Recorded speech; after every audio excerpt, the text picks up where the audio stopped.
थागचरी थौरमगी अहानबदा यामना नुंगाइबा इसे अमा मयाम पुना तामिनाख्रे थमजरीबा number 7005707808 number असिदा call तौबिदुना थरम सरुक याबियो लोनना लाइव चाट जंगबिरकलिबा रुक्सिना तरामनोक चरी इचे अंबिका तरामनोक चरी तखेल तावरेम प्रमो तरामनोक चरी मथंगी कॉलर अमु लखचगे हेलो हेलो तरामनोक चरी सर कॉल तौबिरकलिबा इसागी मिंग अमदि लेफम हाइबियो तौजरइबा आइसे नंबर फजिंग तिदिंगदगी हवैबम इबोटोबने मैडम तरामनोक चरी सर करamba इसे ताबिगदबनो कनोगी इकाइबने सीरे हाइबा फिल्म दगी कनोगी इथिराम तताबिगे हाबियो अच्छा फजब माइथोन सिबो हाइबा इथेदो सर इसे ताबिनिंग बसिंग हापिगदबरो ओ मयाम पुलमनो ओइना तामिनदगे मैडम हम नंगाइजे खुदल तमजगे सरना खनबिरकलिबा इसे होय होय इकाइबना सीरे फिल्म असिदगी खुदल तमजगे होय होय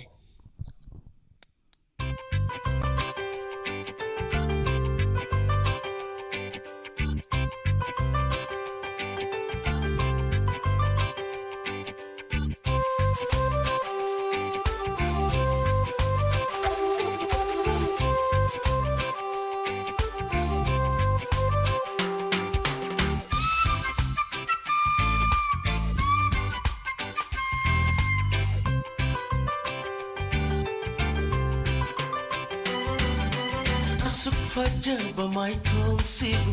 आइगी ओइदना कनागी ओइगनी असुक फजब माइथों सिबु आइगी ओइदना कनागी ओइगनी अशुम निंतीबि महाक सिबु आइगी ओइदना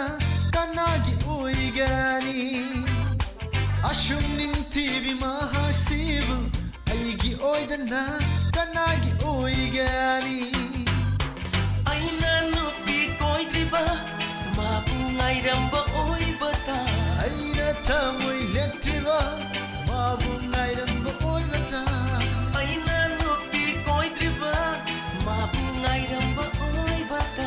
आइना थमुइ लेट्रिबा माबु ngairamba ओइबता असुक फजब माइथों सिबु आइगी ओइदना कनागी ओइगनी अशुम निंतीबि महाक सिबु आइगी ओइदना कनागी ओइगनी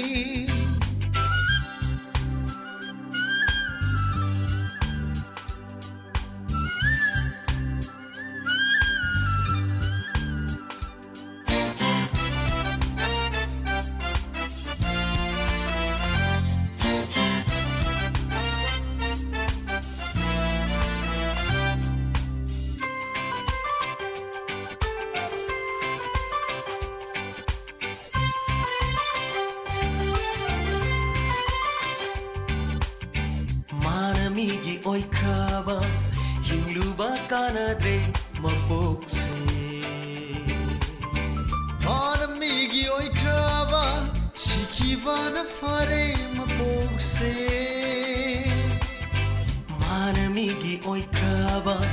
हिंगलुबा कानद्रे मपोक्से मानमीगी ओइख्राबा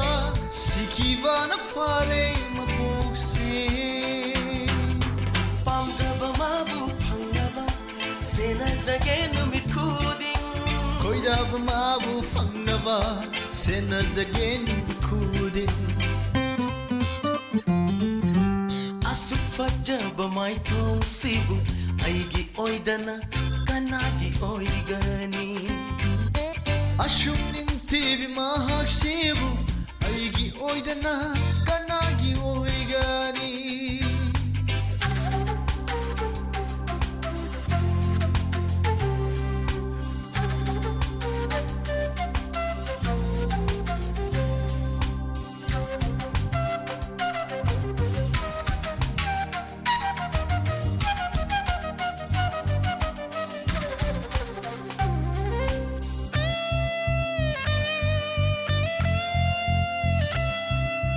मेसेज थादुना फोंदोखरे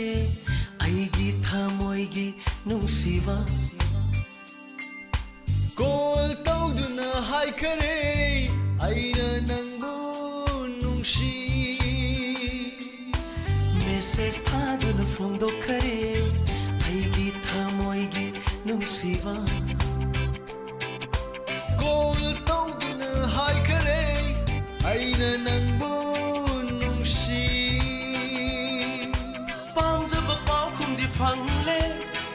haurani nungsiwari tano bikhonjel do tare mana aibu nushi haiba asuk fajaba mai thong sibu aigi oidana kanagi oigani ashum ninti bi mahasibu aigi oidana kanagi oigani aina nupi koidriba mabu ngairamba oibata aina thamoi leptiba mabu ngairamba oibata aina nupi koidriba mabu ngairamba oibata aina thamoi leptiba mabu ngairamba oibata थागतचरी संतोषरीबा थौरम असिबु मपुंग फाहनबिरिबा मयामबु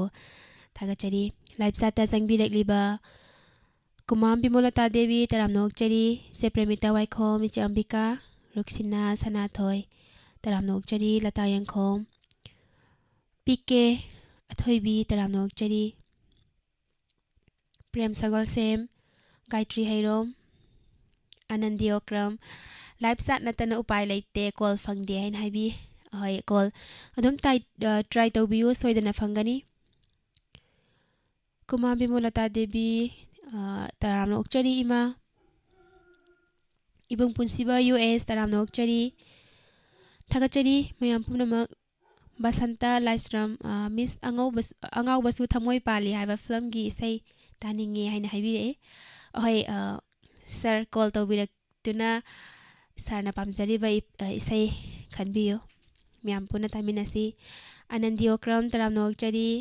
खेदबत्ती कोंथौजम तरामनोकचरी तखेलमम चैराउबा तरामनोकचरी मथंगी कॉल लौखचगे hello hello good evening miss good evening call तौबिरक्लिबा इसागे मिंग अमदि लेफम हाइबियो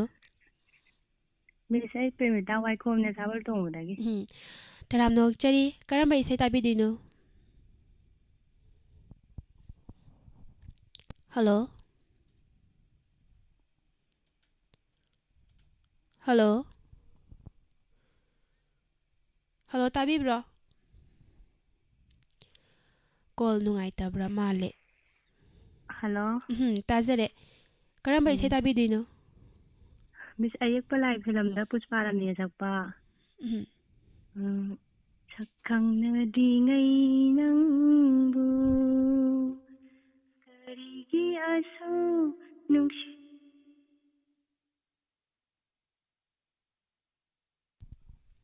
हेलो खुदोल तमजगे मेदामना खनबिरक्लिबा इसै अयक पलाई फिल्म असिदगी आरके मेमसागे मेयकता ओकेन अमक समना थवai हापिरिबा इसैनी पुष्परानी ना सकलिबा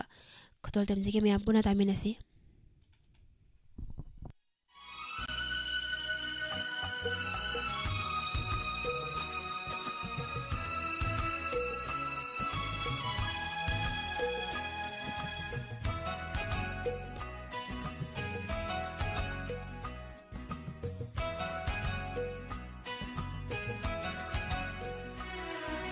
सकखंगनदि ngai nangbu karigi asu nungsiruba सकखंगनदि ngai nangbu karigi asu nungsiruba hongamdraba awabana karigi thamoi buahaliba सकखंगनदि ngai nangbu karigi asu nungsiruba सकखंगनदि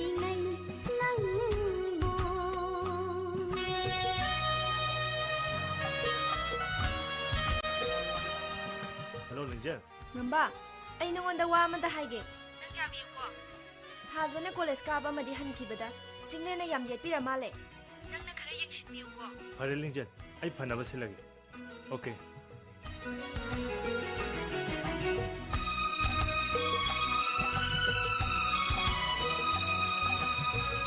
ꯍꯣꯏ ꯂꯥꯛꯑꯒꯦ ꯍꯣꯏ ꯊꯝꯃꯣ ꯌꯥꯔꯦ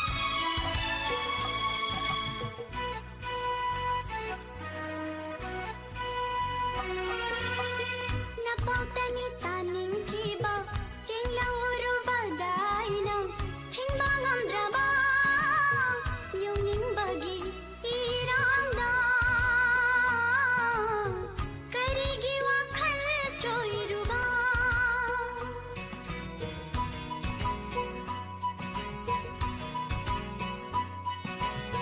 Napagtani taning kiba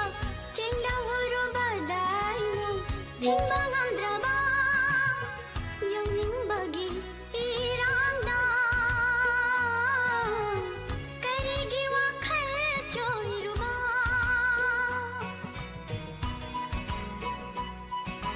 Shakhanadri ngai nangbo Karigi asho nungshiruba Shakhanadri ngai nangbo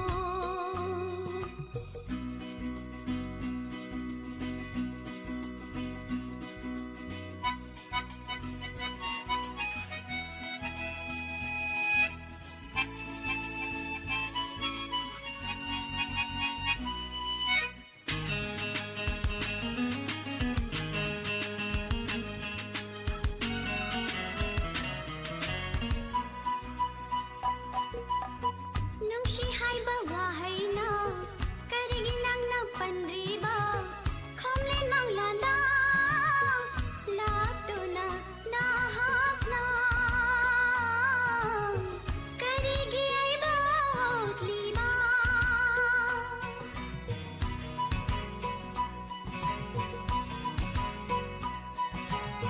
Nungshi haiba wahaina Karigi nangna pandriba Khomlen manglanda Laktuna nahakna Karigi aiba otliba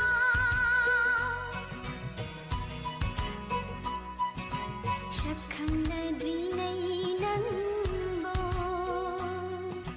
Karigi asho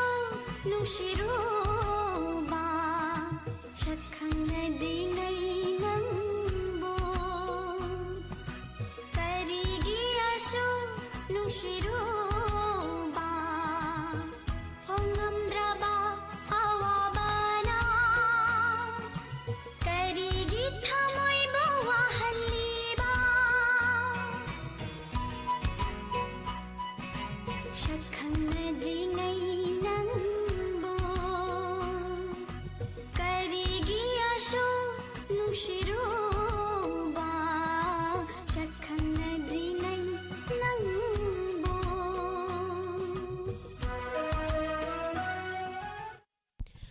थागतचरी थरम सरुक याबिरिबा मयामबो हानिंगा लाइतना थागतचरी life चा तरौना चंगबिरकलिबा थाइबेमा Thokchom तरामनोकचरी Mutum Promila अंगौ नावरेम तरामनोकचरी Reena Thangjam तरामनोकचरी तोबास्कर Maibam तरामनोकचरी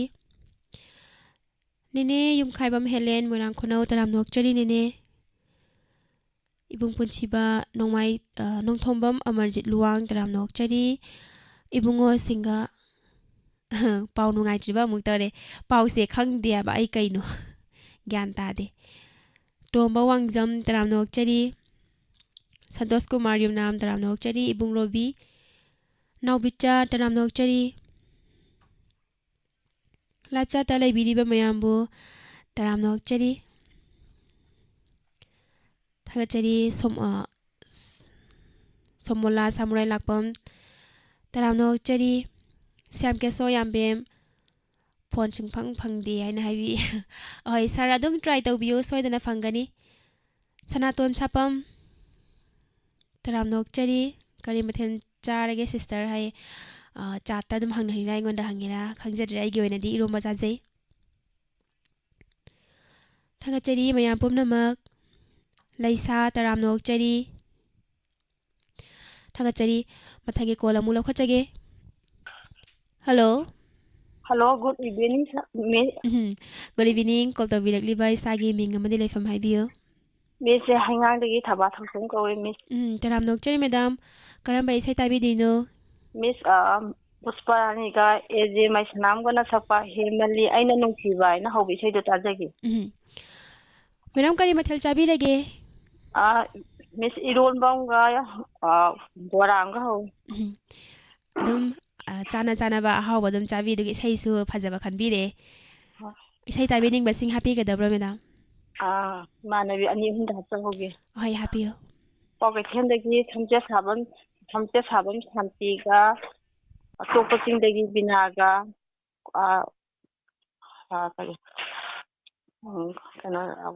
mobilization does we won't go out the Ninolema,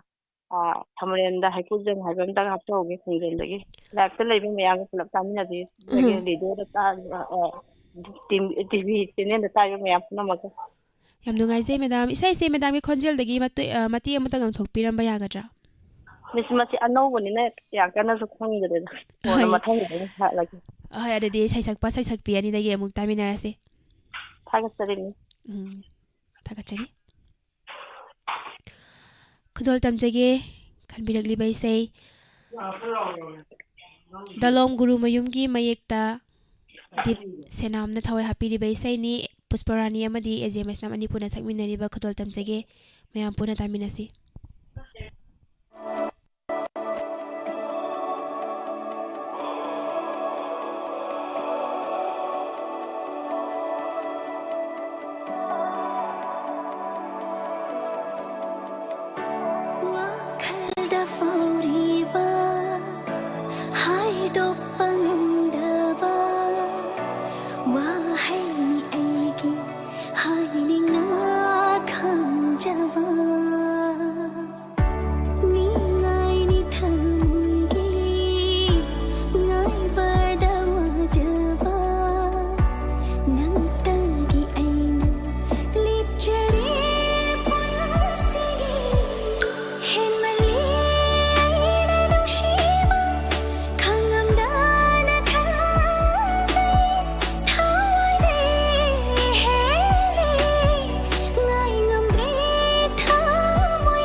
ꯁꯛꯎꯗꯕ ꯅꯪꯒꯤ ꯅꯨꯡꯁꯤꯕ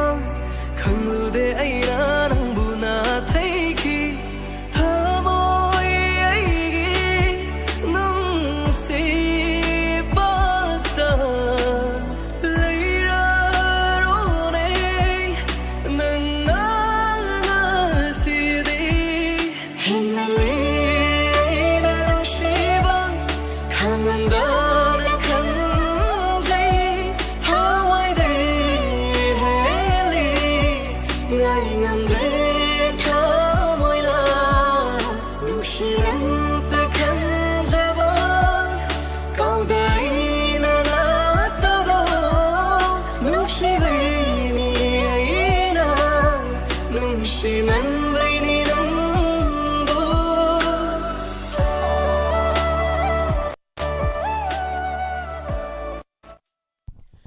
ꯊꯥꯒꯠꯆꯔꯤ ꯁꯟꯗꯣꯛꯆꯔꯤꯕ ꯊꯧꯔꯝ ꯑꯁꯤ 90.0 ꯋꯥꯍꯣꯡ ꯔꯦꯗꯤꯑꯣꯗ ꯇꯥꯕꯤꯔꯤꯕ ISCOM TV ꯆꯦꯅꯦꯜꯗ ꯌꯦꯡꯕꯤꯔꯤꯕ ꯈꯨꯠꯁꯦꯝ ꯂꯥꯏꯞꯇ ꯇꯥꯕꯤꯔꯤꯕ ꯑꯃꯗꯤ diamond TV YouTube ꯁ꯭ꯇ꯭ꯔꯤꯝꯗ ꯂꯩꯕꯤꯔꯤꯕ ꯃꯌꯥꯝꯕꯨ ꯇꯔꯥꯝꯅ ꯑꯣꯛꯆꯔꯤ ꯂꯣꯏꯅꯅ ꯂꯥꯏꯞ ꯆꯥꯠꯇ ꯅꯧꯅ ꯆꯪꯕꯤꯔꯛꯂꯤꯕ ꯃꯌꯥꯝꯕꯨꯁꯨ ꯇꯔꯥꯝꯅ ꯑꯣꯛꯆꯔꯤ ꯑꯌꯨꯕ ꯈꯥꯟ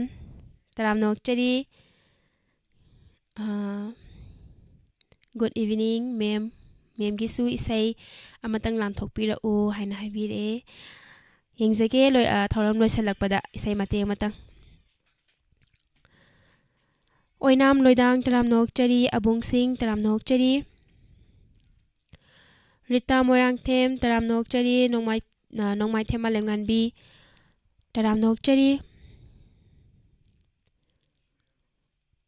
ꯊꯥꯒꯠꯆꯔꯤ ꯃꯌꯥꯝ ꯄꯨꯝꯅꯃꯛ ꯆꯤꯉꯥꯈꯝꯁꯤꯡ ꯀꯨꯟꯖꯕꯤꯍꯥꯔꯤ ꯇꯞꯇꯥꯒꯤ ꯏꯁꯩ ꯐꯦꯁꯕꯨꯛ ꯁꯥꯕꯤꯇ꯭ꯔꯤ ꯊꯣꯛꯆꯝ ꯇꯔꯥꯝꯅ ꯑꯣꯛꯆꯔꯤ ꯊꯥꯒꯠꯆꯔꯤ ꯃꯊꯪꯒꯤ ꯀꯣꯜ ꯑꯃꯨꯛ ꯂꯧꯈꯠꯆꯒꯦ ꯍꯜꯂꯣ ꯍꯜꯂꯣ ꯃꯤꯁ ꯇꯔꯥꯝꯅ ꯑꯣꯛꯆꯔꯤ ꯀꯣꯜ ꯇꯧꯕꯤꯔꯛꯂꯤꯕ ꯃꯤꯡ ꯑꯃꯗꯤ ꯂꯩꯐꯝ ꯍꯥꯏꯕꯤꯌꯨ ꯍꯥꯏꯖꯒꯦ ꯂꯪꯃꯩꯊꯦꯠꯇꯒꯤ ꯅꯣꯡꯃꯥꯏꯔꯛꯄ ꯏꯕꯣꯝ ꯆꯥꯅꯤ ꯃꯤꯁ ꯇꯔꯥꯝꯅ ꯑꯣꯛꯆꯔꯤ ꯁꯥꯔ ꯀꯔꯝꯕ ꯏꯁꯩ ꯇꯥꯕꯤꯗꯣꯏꯅꯣ ꯃꯔꯨꯞꯀꯤ ꯃꯔꯨꯞ ꯐꯤꯂꯝꯒꯤ ꯌꯨꯝꯅꯥꯝ ꯏꯕꯣꯝꯕꯤꯅ ꯁꯛꯄ ꯃꯄꯣꯛ ꯑꯁꯦ ꯋꯥꯍꯜꯂꯤꯗ ꯇꯧꯗꯨ ꯇꯥꯖꯒꯦ ꯁꯥꯔ ꯏꯁꯩꯁꯦ ꯇꯥꯕꯤꯅꯤꯡꯕꯁꯤꯡ ꯍꯥꯞꯄꯤꯒꯗꯕ꯭ꯔꯥ ꯇꯥꯕꯤꯅꯤꯡꯕ ꯍꯥꯞꯄꯣꯏ ꯀꯣꯟ ꯊꯪꯕ ꯌꯥꯝ ꯋꯥꯏ ꯏꯊꯟꯗ ꯇꯥꯒꯦ ꯀꯩꯁꯨ ꯀꯥꯏꯗꯦ ꯏꯊꯟꯇ ꯇꯥꯔꯗꯤ ꯁꯥꯔ ꯏꯁꯩꯁꯦ ꯃꯇꯦꯛ ꯑꯃꯇ ꯉꯪꯊꯣꯛꯄꯤꯔꯝꯕ ꯌꯥꯔꯣꯏꯗ꯭ꯔꯣ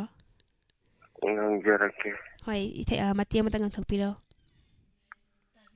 ꯃꯄꯣꯛ ꯑꯁꯤ ꯋꯥꯍꯜꯂꯤꯗ ꯅꯨꯡꯁꯤ ꯍꯩꯇꯦꯗ ꯅꯣꯡꯗꯝꯕ ꯅꯪꯁꯦ ꯃꯄꯣꯛ ꯑꯁꯤ ꯋꯥꯍꯜꯂꯤꯗ ꯃꯤꯁ ꯃꯇꯥꯡꯁꯤꯗ ꯂꯣꯏꯁꯤꯟꯖꯒꯦ ꯌꯥꯝ ꯐꯖꯩ ꯁꯥꯔ ꯏꯁꯩ ꯃꯇꯦꯛ ꯑꯃꯇꯪ ꯁꯥꯔꯒꯤ ꯈꯣꯟꯖꯦꯜꯗꯒꯤ ꯇꯥꯕ ꯐꯪꯖꯕ ꯌꯥꯝ ꯅꯨꯡꯉꯥꯏꯖꯩ ꯈꯨꯇꯣꯜ ꯇꯝꯖꯒꯦ ꯁꯥꯔꯅ ꯈꯟꯕꯤꯔꯛꯂꯤꯕ ꯏꯁꯩ ꯁꯥꯔ ꯏꯊꯟꯇ ꯇꯥꯕꯤꯌꯨ ꯈꯨꯇꯣꯜ ꯇꯝꯖꯒꯦ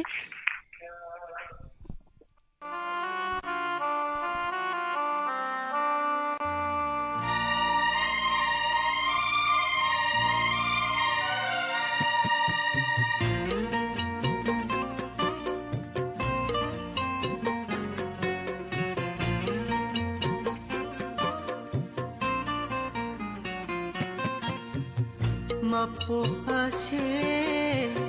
ꯋꯥꯍꯜꯂꯤꯗ ꯅꯨꯡꯁꯤ ꯍꯩꯇꯦꯗ ꯅꯣꯡꯗꯝꯕ ꯅꯪꯁꯦ ꯃꯄꯣꯛ ꯑꯁꯦ ꯋꯥꯍꯜꯂꯤꯗ ꯅꯨꯡꯁꯤ ꯍꯩꯇꯦꯗ ꯅꯣꯡꯗꯝꯕ ꯅꯪꯁꯦ ꯄꯥꯝꯕꯩ ꯂꯩꯇꯦ ꯑꯩꯍꯥꯛꯀꯤ ꯆꯝꯅ ꯊꯥꯡꯂꯨꯕ ꯈꯣꯡꯊꯥꯡꯅ ꯌꯦꯛꯅꯕ ꯑꯣꯏꯍꯜꯂꯦ ꯄꯨꯟꯁꯤꯁꯦ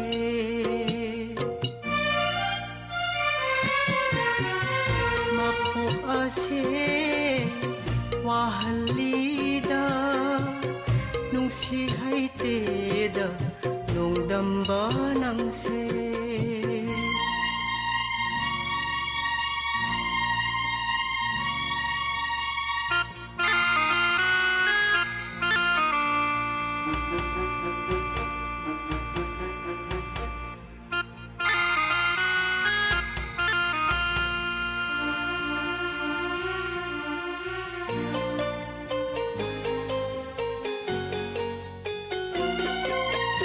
ꯅꯨꯡꯁꯤꯕ ꯅꯪꯁꯨ ꯌꯦꯛꯅꯕꯅꯤ ꯈꯜꯂꯨꯗꯕꯅ ꯅꯣꯛꯆꯔꯨꯕꯅꯤ ꯅꯨꯡꯁꯤꯒꯤ ꯃꯤꯅꯣ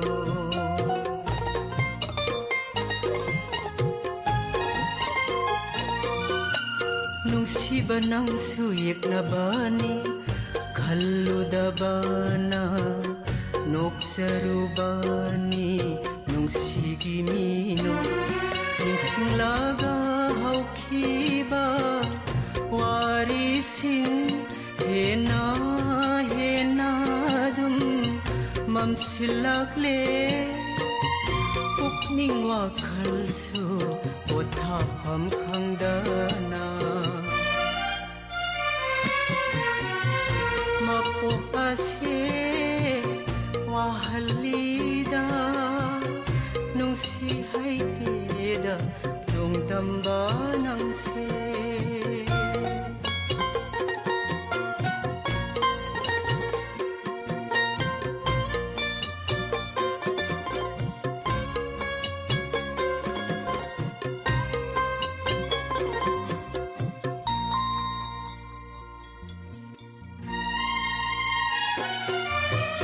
ꯍꯥꯏꯐꯝ ꯈꯪꯗꯅ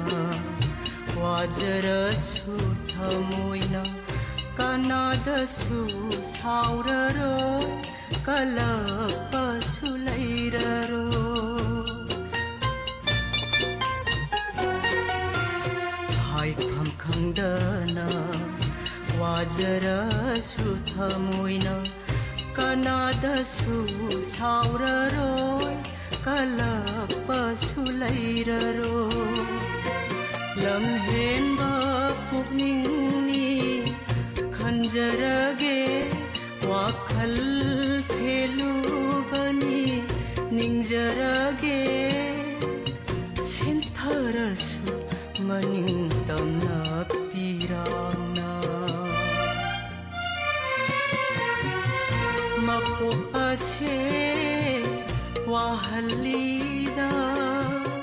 ꯅꯨꯡꯁꯤ ꯍꯩꯇꯦꯗ ꯅꯣꯡꯗꯝꯕ ꯅꯪꯁꯦ ꯃꯄꯣꯛ ꯑꯁꯦ ꯋꯥꯍꯜꯂꯤꯗ ꯅꯨꯡꯁꯤ ꯍꯩꯇꯦꯗ ꯅꯣꯡꯗꯝꯕ ꯅꯪꯁꯦ ꯄꯥꯝꯕꯩ ꯂꯩꯇꯦ ꯑꯩꯍꯥꯛꯀꯤ ꯆꯝꯅ ꯊꯥꯡꯂꯨꯕ ꯈꯣꯡꯊꯥꯡꯅ ꯌꯦꯛꯅꯕ ꯑꯣꯏꯍꯜꯂꯦ ꯄꯨꯟꯁꯤꯁꯦ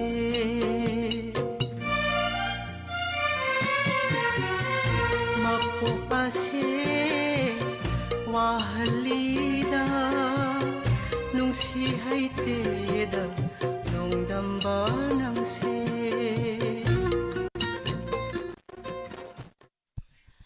ꯊꯥꯒꯠꯆꯔꯤ ꯃꯌꯥꯝ ꯄꯨꯝꯅꯃꯛꯄꯨ ꯁꯟꯗꯣꯛꯆꯔꯤꯕ ꯊꯧꯔꯝ ꯑꯁꯤ 90.0 ꯋꯥꯍꯣꯡ ꯔꯦꯗꯤꯑꯣꯗ ꯇꯥꯕꯤꯔꯤꯕ ꯃꯌꯥꯝꯕꯨꯁꯨ ꯇꯔꯥꯝꯅ ꯑꯣꯛꯆꯔꯤ ꯑꯩꯈꯣꯏꯒꯤ ꯊꯝꯖꯔꯤꯕ ꯅꯝꯕꯔ 7005 707 808 ꯅꯝꯕꯔ ꯑꯁꯤꯗ ꯀꯣꯜ ꯇꯧꯕꯤꯔꯛꯇꯨꯅ ꯊꯧꯔꯝ ꯑꯁꯤꯕꯨ ꯁꯔꯨꯛ ꯌꯥꯕꯤꯌꯨ ꯂꯣꯏꯅꯅ ꯂꯥꯏꯞ ꯆꯥꯠꯇ ꯅꯧꯅ ꯆꯪꯕꯤꯔꯛꯂꯤꯕ ꯃꯌꯥꯝꯕꯨꯁꯨ ꯇꯔꯥꯝꯅ ꯑꯣꯛꯆꯔꯤ ꯀꯦꯋꯥꯏ ꯃꯪꯂꯦꯝꯕ ꯏꯕꯨꯡꯕꯨꯁꯨ ꯇꯔꯥꯝꯅ ꯑꯣꯛꯆꯔꯤ ꯏꯃꯥ ꯏꯕꯦꯝꯃꯤꯁꯛ ꯗꯦꯕꯤ ꯇꯔꯥꯝꯅ ꯑꯣꯛꯆꯔꯤ ꯃꯔꯨꯞ ꯖꯌꯥ ꯇꯔꯥꯝꯅ ꯑꯣꯛꯆꯔꯤ ꯇꯣꯃꯤ ꯃꯆꯥ ꯃꯨꯇꯨꯝ ꯇꯔꯥꯝꯅ ꯑꯣꯛꯆꯔꯤ ꯊꯥꯒꯠꯆꯔꯤ ꯃꯌꯥꯝ ꯄꯨꯝꯅꯃꯛ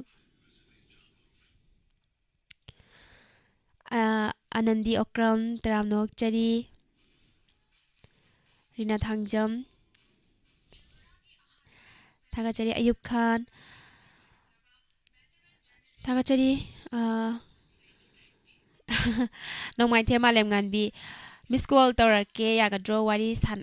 ꯁꯥꯟꯅꯁꯦ ꯏꯁꯩ ꯈꯟꯗ꯭ꯔꯁꯨ ꯏꯁꯩ ꯈꯟꯗꯕꯤꯗ ꯋꯥꯔꯤ ꯈꯛꯇꯪ ꯁꯥꯟꯅꯕꯒꯤ ꯑꯣꯏꯔꯒꯗꯤ ꯀꯣꯟꯅ ꯈꯟꯅꯔꯁꯦ ꯃꯌꯥꯝꯅ ꯑꯃꯨꯛ ꯁꯥꯎꯔꯛꯑꯅꯤ ꯃꯌꯥꯝ ꯏꯁꯩ ꯈꯟꯒꯗꯕꯗ ꯃꯣꯏꯅ ꯋꯥꯔꯤ ꯁꯥꯟꯅꯗꯅ ꯂꯩꯊꯣꯛꯈ꯭ꯔꯦꯅ ꯇꯣꯝꯊꯦꯟ ꯌꯨꯝꯈꯥꯏꯕꯝ ꯇꯔꯥꯝꯅ ꯑꯣꯛꯆꯔꯤ ꯊꯥꯒꯠꯆꯔꯤ ꯃꯌꯥꯝ ꯄꯨꯝꯅꯃꯛ ꯁꯟꯖꯨ ꯃꯉꯥꯡ ꯁꯥꯄꯝ ꯁꯟꯖꯨ ꯃꯉꯥꯡ ꯇꯔꯥꯝꯅ ꯑꯣꯛꯆꯔꯤ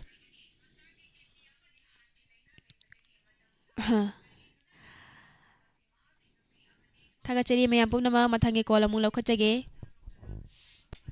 Hello. Hello, good evening, Miss. Good evening. Call tawbirakliba isagi ming amadi leifam haibiyo. Wabuga yang bi maning dari tamo yang thiam. Taram nokchari. Karamba isai tabiduino. Miss Manja bilamgi Nandia Soriga Sadanda na sakpa. Apam pam dagi marak sida tawbudu tu tajage. Madam isai se tabiring basing happy gadabra. Mi khara jarake Miss. Haibiyo. Live chat labiriba Ambika aduga Mabi Mola Ibung Samarendra dagidi Tenem Sa Sagol se aduga nomaithem malengambi thoi nomaithem aduga taibangamba aduga inau nupi Rosita aduga wahong radio tabiriba mayanga punna tajara. Yam nungaijay madam isai yam phajaba ama khanbirae ado isai se madam gi khonjel dagi mate amata ngangthokpirami khudong chaba leigadro. Miss isai je phadi phadamni mate am saklagas. Apam pam dagi marak sida lama lona kiba taraba nungsiba akaw kada Miss matang doana phajara sa Yam phajana ngangthokpire isai mate ama khatang oraga so yam phajakre khudol tamjage madam na khanbirakliba isai. Thank you. Brojendro wahengsa gi mayekta gopi na thawai happy ribe isai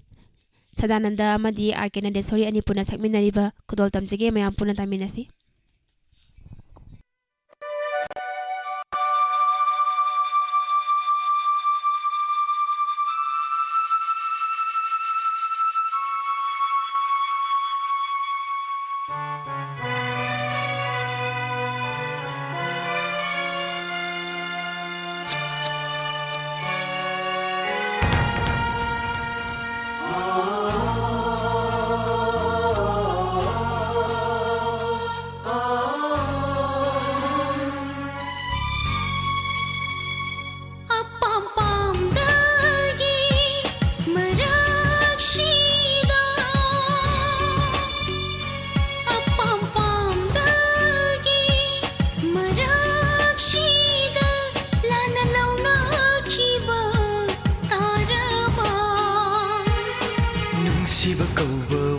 Ase nafam ifam dagi khenana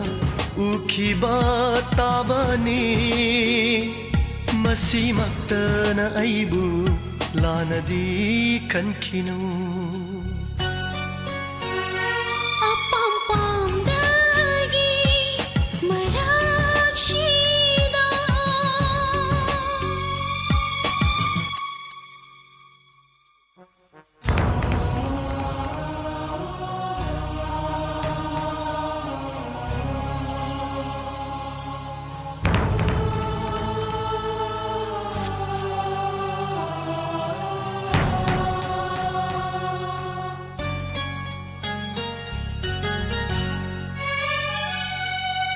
Chimbal thong dana momon ta noklam thamoi nung dana karigi kaplima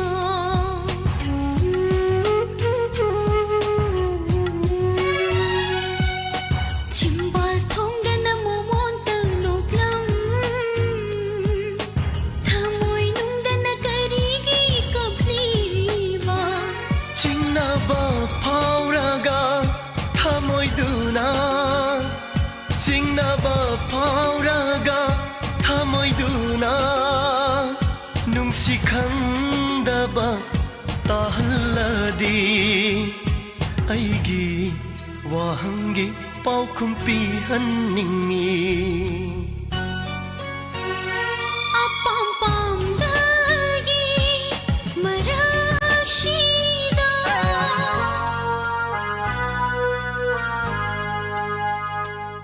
se yakado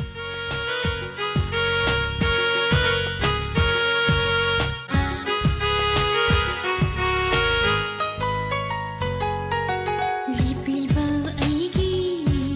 khofam sina punshigi oina honglaroi ningjaba asana kaikhiba taraba aitagi ira oizarage ꯂꯥꯛꯆꯒꯦ ꯍꯤꯡꯃꯤꯟꯅꯁꯤ ꯄꯨꯟꯁꯤ ꯆꯨꯞꯄ ꯀꯥꯎꯅꯔꯣꯏꯁꯤꯀꯣ ꯅꯪ ꯑꯩ ꯑꯄꯥꯝ ꯄꯥꯝꯗꯒꯤ ꯃꯔꯛꯁꯤꯗ ꯑꯄꯥꯝ ꯄꯥꯝꯗꯒꯤ ꯃꯔꯛꯁꯤꯗ ꯂꯥꯟꯅ ꯂꯧꯅꯈꯤꯕ ꯇꯥꯔꯕ ꯅꯨꯡꯁꯤꯕ ꯀꯧꯕ ꯋꯥꯍꯩ ꯑꯁꯤ ꯅꯐꯝ ꯏꯐꯝꯗꯒꯤ ꯈꯦꯟꯅꯅ ꯎꯈꯤꯕ ꯇꯥꯕꯅꯤ ꯃꯁꯤꯃꯛꯇꯅ ꯑꯩꯕꯨ ꯂꯥꯟꯅꯗꯤ ꯈꯟꯈꯤꯅꯨ ꯑꯄꯥꯝ ꯄꯥꯝꯗꯒꯤ ꯃꯔꯛꯁꯤꯗ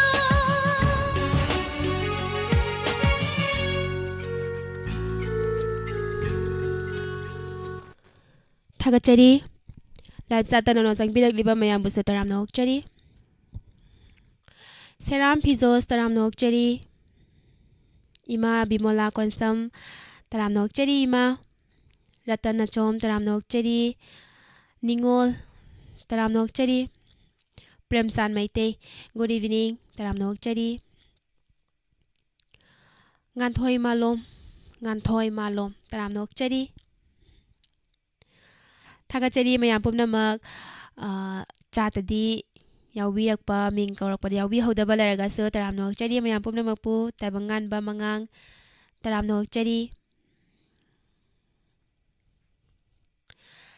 ꯂꯧꯈꯠꯆꯒꯦ ꯃꯊꯪꯒꯤ ꯀꯣꯂꯔ ꯍꯜꯂꯣ ꯇꯔꯥꯝꯅ ꯑꯣꯛꯆꯔꯤ ꯀꯣꯜ ꯇꯧꯕꯤꯔꯛꯂꯤꯕ ꯏꯁꯥꯒꯤ ꯃꯤꯡ ꯑꯃꯗꯤ ꯂꯩꯐꯝ ꯍꯥꯏꯕꯤꯌꯨ ꯀꯔꯤ ꯃꯊꯦꯜ ꯆꯥꯕꯤꯔꯒꯦ ꯃꯔꯨꯞ ꯖꯌꯥ ꯏꯔꯣꯝꯕ ꯑꯃꯒ ꯀꯥꯡꯍꯧꯒ ꯆꯥꯔꯦ ꯀꯔꯝꯕ ꯏꯁꯩ ꯇꯥꯕꯤꯗꯣꯏꯅꯣ ꯏꯁꯩꯁꯦ ꯈꯨꯠꯁꯥ ꯑꯅꯤ ꯐꯤꯂꯝꯗꯒꯤ ꯍꯥꯏꯍꯟꯅꯤꯡꯕꯁꯤꯡꯅ ꯇꯧꯔꯒ ꯇꯥꯡꯉꯦ ꯍꯥꯏꯍꯟꯅꯤꯡꯕꯁꯦ ꯑꯃꯨꯛ ꯌꯥꯎꯔꯕ ꯃꯥꯜꯂꯦ ꯑꯗꯣ ꯏꯁꯩ ꯐꯖꯕ ꯑꯃ ꯈꯟꯇꯣꯔꯛꯑꯦ ꯃꯇꯦꯛ ꯑꯃꯇꯪꯗꯤ ꯉꯥꯡꯊꯣꯛꯄꯤꯔꯝꯕ ꯌꯥꯔꯣꯏꯗ꯭ꯔꯣ ꯍꯣꯏ ꯃꯇꯦꯛ ꯑꯃ ꯁꯨꯝ ꯇꯥꯖꯅꯤꯡꯕ ꯍꯣꯏ ꯍꯧꯕꯤꯔꯁꯤ ꯃꯇꯦꯛ ꯑꯃ ꯊꯝꯃꯛꯀꯦ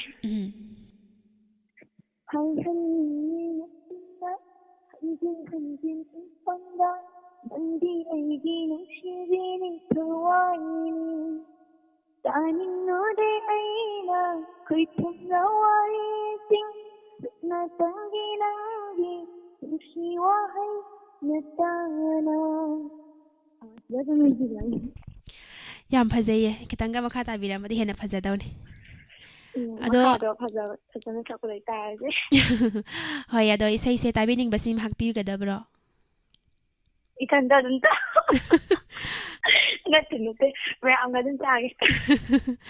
ꯍꯣꯏ ꯈꯨꯗꯣꯜ ꯇꯝꯖꯒꯦ ꯈꯨꯠꯁꯥ ꯑꯅꯤ ꯐꯤꯂꯝꯗꯒꯤ ꯈꯥꯏꯗꯦꯝ ꯏꯃꯣꯒꯤ ꯃꯌꯦꯛꯇ ꯑꯃꯔꯖꯤꯠ ꯂꯧꯔꯦꯝꯕꯝꯅ ꯊꯋꯥꯏ ꯍꯥꯞꯄꯤꯔꯤꯕ ꯁꯨꯁꯃꯤꯇꯥ ꯑꯃꯗꯤ ꯑꯃꯔꯖꯤꯠ ꯂꯧꯔꯦꯝꯕꯝ ꯃꯁꯥꯃꯛꯅ ꯁꯛꯂꯤꯕ ꯏꯁꯩꯅꯤ ꯈꯨꯗꯣꯜ ꯇꯝꯖꯒꯦ ꯃꯌꯥꯝ ꯄꯨꯟꯅ ꯇꯥꯃꯤꯟꯅꯁꯤ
saklongum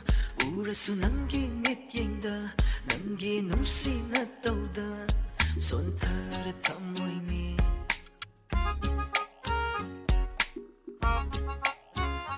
tamthiraba saklongum urasu nangi mityengda nangi nungsina tauda sonthar thamoini thamli lotona nangi nuksibadi thamoi nungda lona nang khattani thamli lotona nangi nuksibadi thamoi nungda lona nang khattani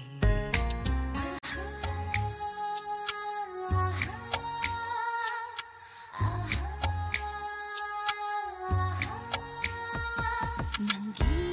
nushibana yongshaba hachangni ingagi kalaba nongju kayana hanjin hanjin kayarat chamlabasu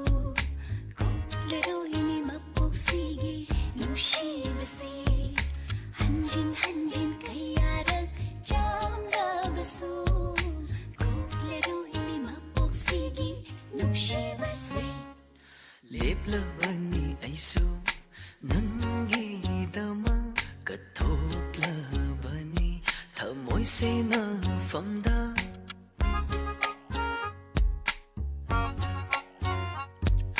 leplabani aisu nangi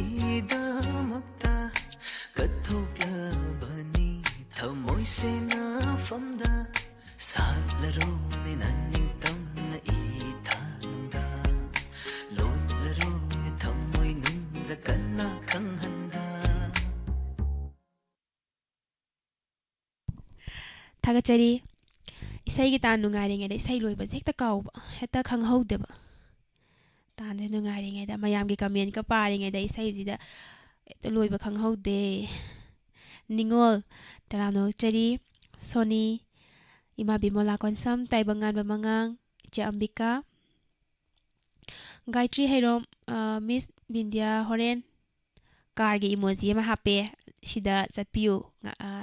नोंग ताई अखोई सिददी नोंग ताद्रे नोंमाई थेमा लेंगानबी इबेमहल देवी तरामनोक चरी रतनचोम अंबिका रिता मोइरांगथेम पीके अथोय अथोयबी तरामनोक चरी मये खंगदबसु यावरे मतुम प्रमिला नुंसी कोनजेंगबम कोई मिसे sak yam phajai ko hai थागचरी मयाम पुमनमक चाता लेबिरिबा मयाम लाइजा लेम्बी तरामनोक चरी लाइजा लेम्बी ngasi aiga ahanba male laija lembi aiga thengnabase ngasina ahanba male taramnok chari thoram saruk yabirakpa mathangi sei amu lokhachage ko lokhachage hello hello taramnok chari kol tobirakliba isagi ming amadi lefam haibiyo halung khamdane sandai taramnok chari madam karamba isai tabi dino kurungan da togi chalibu matang function ka hat thajai madam isai se tabi ning basim happy gadabra badini basi hatta reda ithanda tabi dira kay na ngasi je ithanda taba ngta ngai krene yang oi bisi da yang khamtang introvata Hoi, khudol tamjage madam na khanbi dagli bai sai ithanda ta da boy di sai mate mom tingang thokpiram ba yaban liba matam gi ko teta opung phai ai ji thi ina leja yam nungai je khudol tamjage madam na khanbi dagli bai sai ithanda ta ge so haibi dai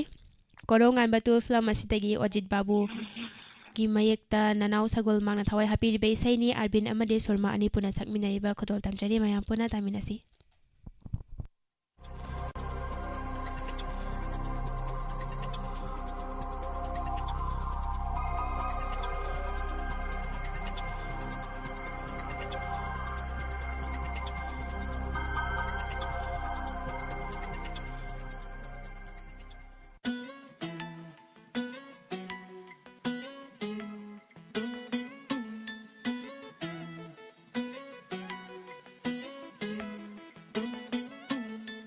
ꯆꯠꯂꯤꯕ ꯃꯇꯝꯒꯤ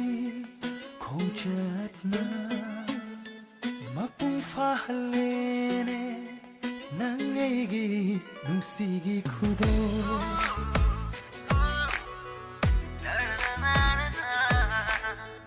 ꯅꯪ ꯑꯩꯒꯤ ꯅꯨꯡꯁꯤꯒꯤ ꯂꯤꯄꯨꯟ ꯍꯦꯟꯅ ꯍꯦꯟꯅ ꯍꯦꯟꯅ ꯆꯦꯠꯁꯤꯜꯂꯅꯤ ꯇꯥꯏꯕꯪ ꯄꯨꯝꯕ ꯇꯥꯍꯧꯔꯣ ꯃꯥꯡꯗ ꯂꯦꯞꯂꯤꯕꯤ ꯐꯖꯕꯤꯁꯦ ꯑꯩꯒꯤ ꯏꯆꯥꯒꯤ ꯃꯃꯥꯅꯤ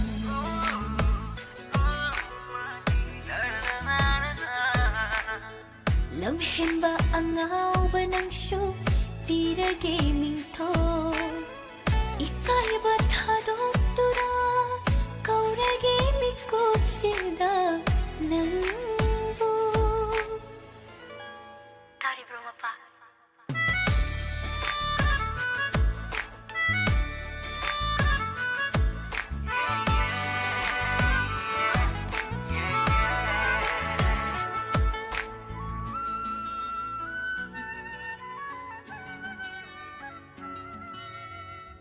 karamsawa na taura auba singna ikairi launam haiba wanganda ataba singsu lot khare yengning ba makai ujanaba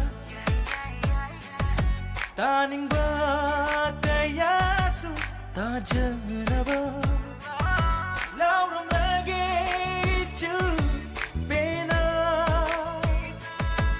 Hayram lage miyam tanaba Nintibi mai thong se aigi ni aigi ichagi mamani aigi ichagi mamani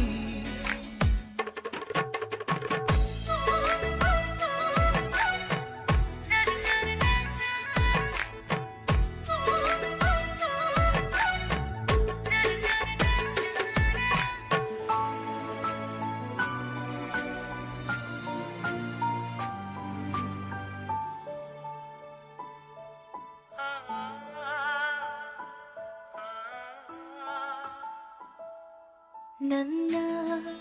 aibo nungshibibagi aina nokjabani nangna aigidama leppirambagi aina hingjabani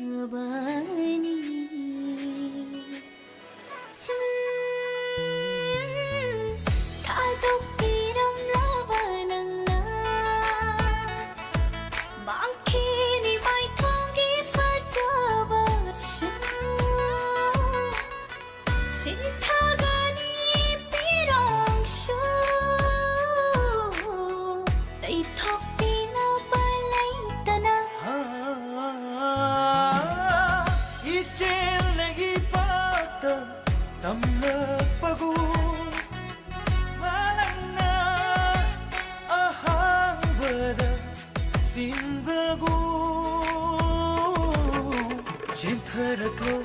hillero aigi hanglaba pungsida khiklagene nushiri amakpa yaudana aigi ichagi mamao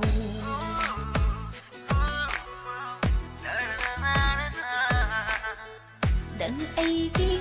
nushigi lipun henna henna henna chechillani Taibang pumba tahuro Mangde leblivi fajabi se aigi ichagi mamani Mangde lebliva sakhen mase aigi ichagi mapani mamani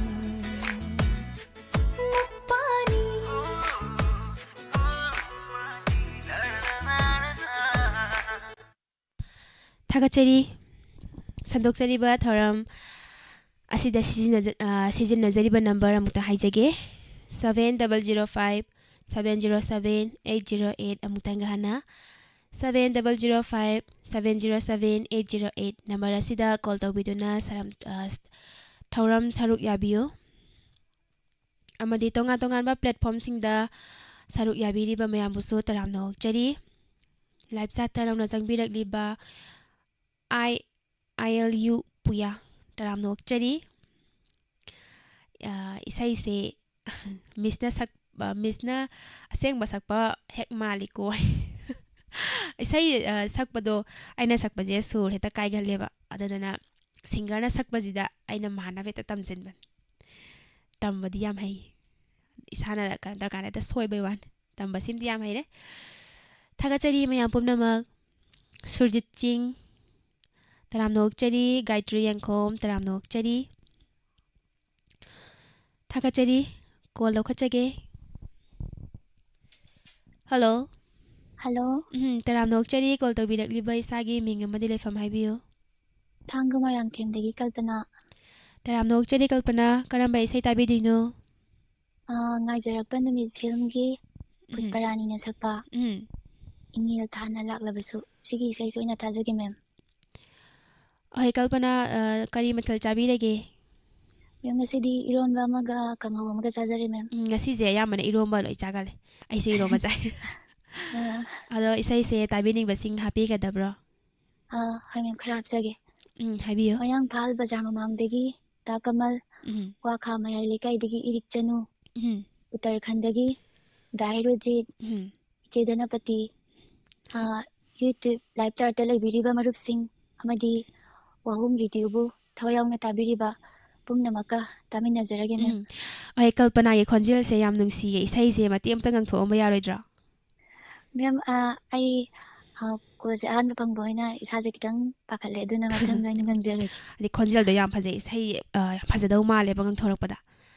ay adu ba kaisu kaide mathangi call di soidana sakpi da bayade Hai ma'am. Kudol tamjage ngaijarakpa numit film dagi Thank you ma'am.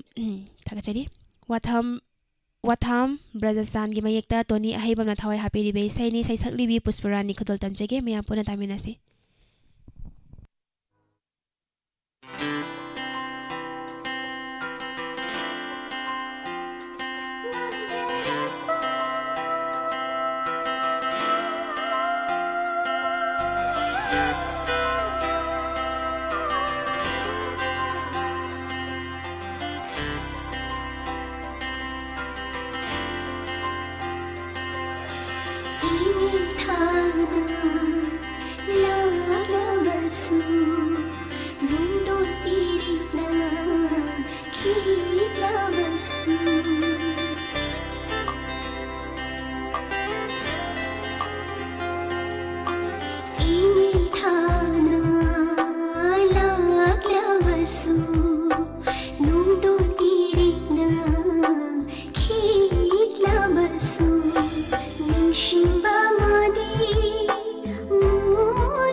Koi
थागचरी live सात library ma'am तराम नौचरी अखोई थमजरीब number अमुक्तंगा हाइजगे 7005 707 808 अमुक्तंगा हना 7005 707 808 number असिदा call तौबिरक्तुना थौरम सरुक याबियो इमा इबेमहल निंथौखोंदगी तराम नौचरी इमा इबेमहल देवी तराम नौचरी इरी तराम नौचरी के एच मजहर तराम नौचरी वैखोम रोमेश सिंह तराम नौचरी थागचरी मैम पुनमक मरुप जयागी वारी नुंगायहांसी से अमुक तौरए वारी नुंगायहांसी सिदन हेता ngauriसे अदो मथंगे कॉलर अमुक लखचगे hello hello good evening madam good evening call तौबिरक्लिबा इसागी मिंग अमदि लेफम हाइबियो सरंगपत ममंग लेकादगी यामेम साउंशन मैडम आई लाइव चैट फोन फंगदिना इजखिबदो याम नुंगाइजर मैडम फोन फंगदि याम नुंगाइजे call फंगबिरक्पा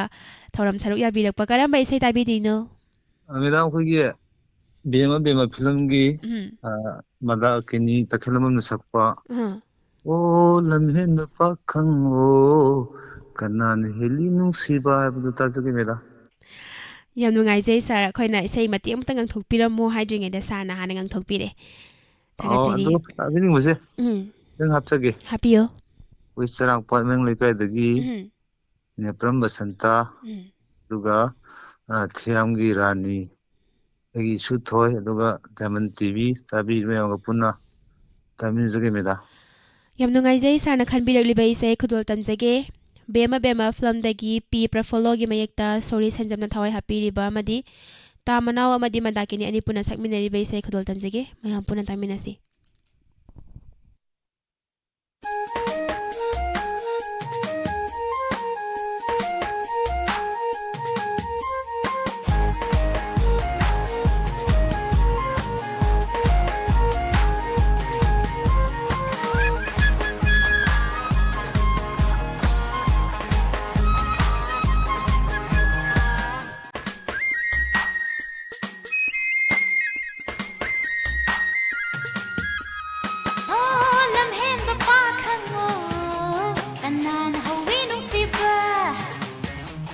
Hamoy hubi laisau nang nahawi nung siba lam hen ba pa khango tanan hawi nung siba Hamoy hubi laisau nang nahawi nung siba mangau thi ba pa khango aina karang horiba mangau thi ba pa khango aina karang horiba Mai thong do samlang do mit deng do naing do pakhan thamoy kai hui Mai thong do samlang do mit deng do naing do pakhan thamoy kai hui lam hen ba pa khango tanan hawi nung siba Hamoy hubi laisau nang nahawi nung siba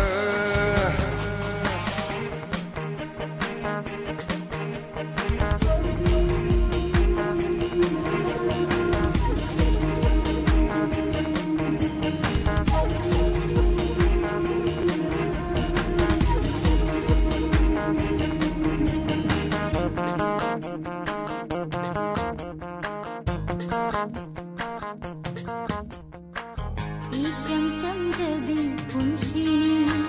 napada kanana ngang ladri mangau khiki nulam henbo mangau khiki nulam henbo Icham cham jabi punsini napada kanana ngang ladri mangau khiki nulam henbo mangau khiki nulam henbo Wakal di sagat ke ayo vida matang amadagi matang amada Wakal di sagat ke ayo vida matang amadagi matang amada Pachi asasu kai dare achi asa su khai dare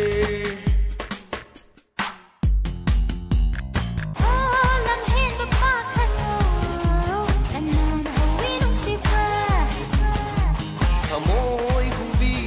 lai sao nang na hoi nung siva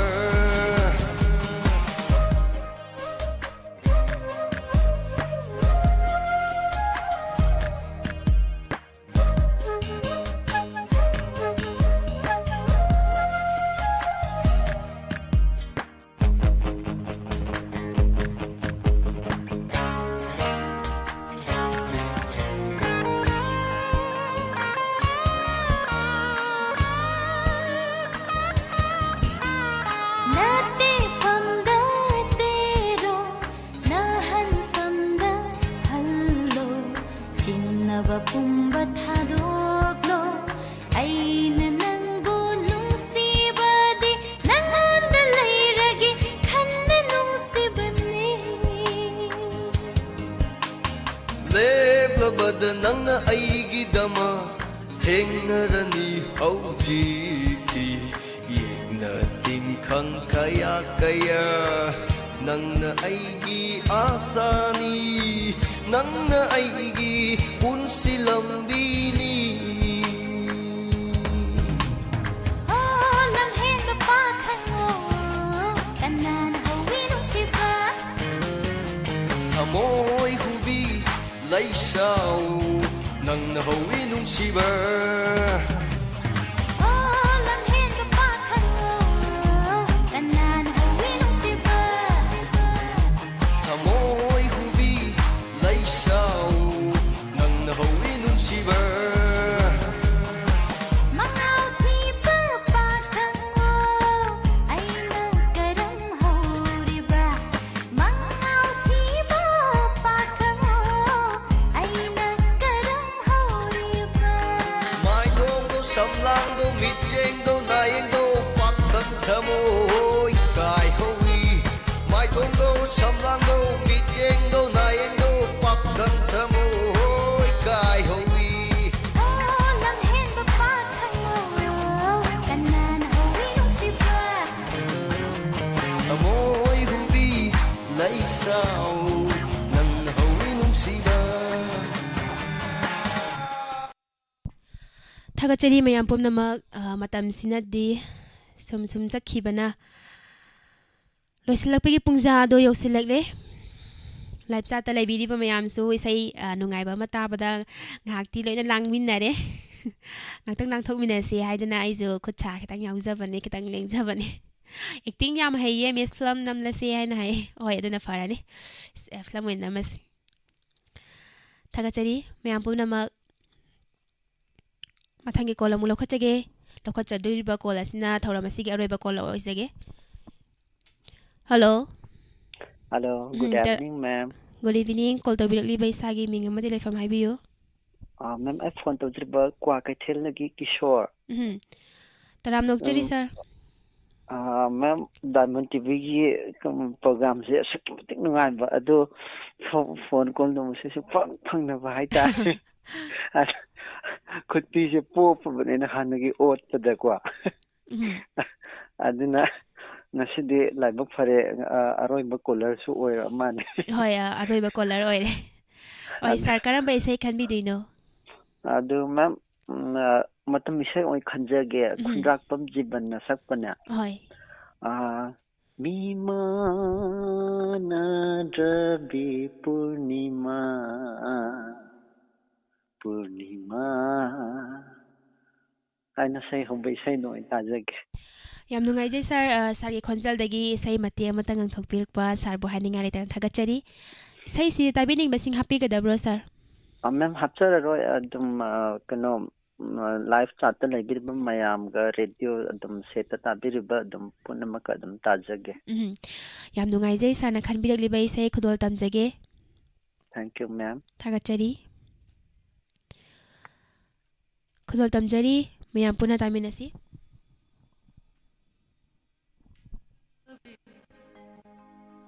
Purnima Purnima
नंबू मिरायखीब लैतेको ताइबंगी लोंचटू कीबना ताइबंगी लोंचटू कीबना थमोय मासु कनकीबनी थमोय मासु कनकीबनी मीमान द्रवि पूर्णिमा पूर्णिमा पूर्णिमा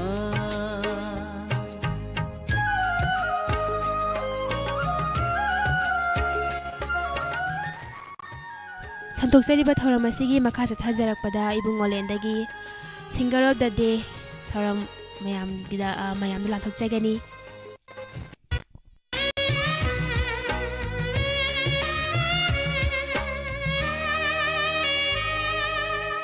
मोटलब लंबीगी सीदाइदा मल्लब इना फिगी मरुंगा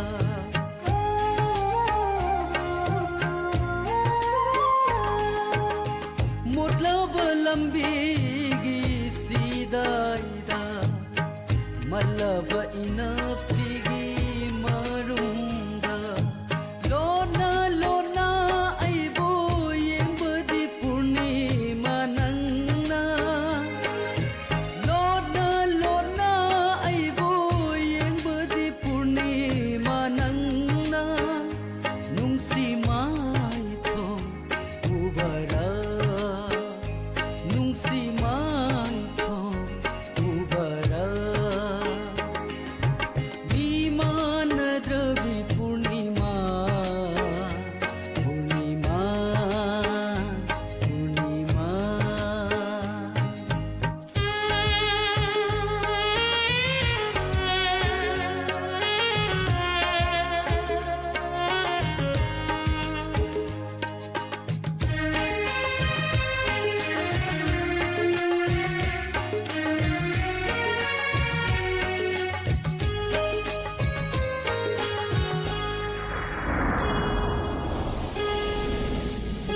नोंजुबी नुमित आमादा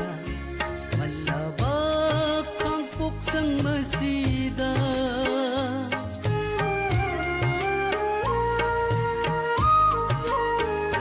नोंजुबी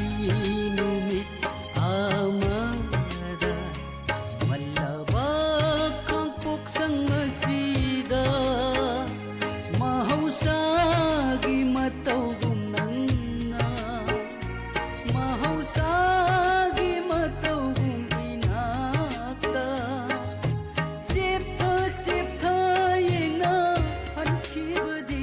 nungtu marakta karamba nangi paudam none purnima amuk tangi kamlakho amuk tangi kamlakho viman dravi purnima aigi थागचरी मतमनदे सुम सुम चटखिबना लोइसिलकदरे iso सुम इसै collar मयामदगी इसै सुम तामिनरे लोरकपसिदा इसै मते मतंग खुदोल तमजरमगे लोइना जाता लैबिरिबा ILU मिंग करी मिंग कौगे हाइना हंगबिबदो बिंदिया कौजे महेश जीसी लोइरमदाइदा थेंगनजरे याम नुंगाइजे तराम नोकचरी मथंगी program singer of the day लैरी थौरमसिदाजु सरुक याबियो मते अमतंग खुदोल तमजगे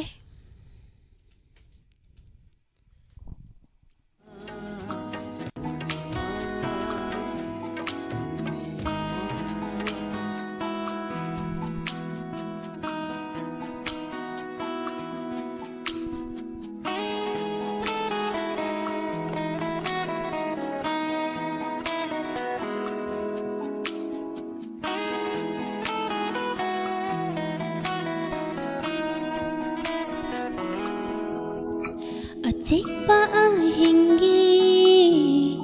चिगला बथा बड़ा Achikpa ahingi Chiklaba thabalda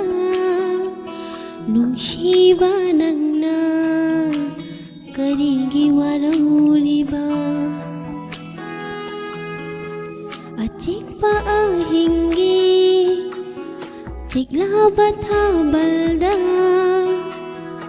Nungshiba nangna Karigi warauliba Oina jaba Nangi na taududa Hena hena nungshire Hena hena nungshire Achikpa ahingi Chiklaba thabalda Nungshiba nangna Karigi warauliba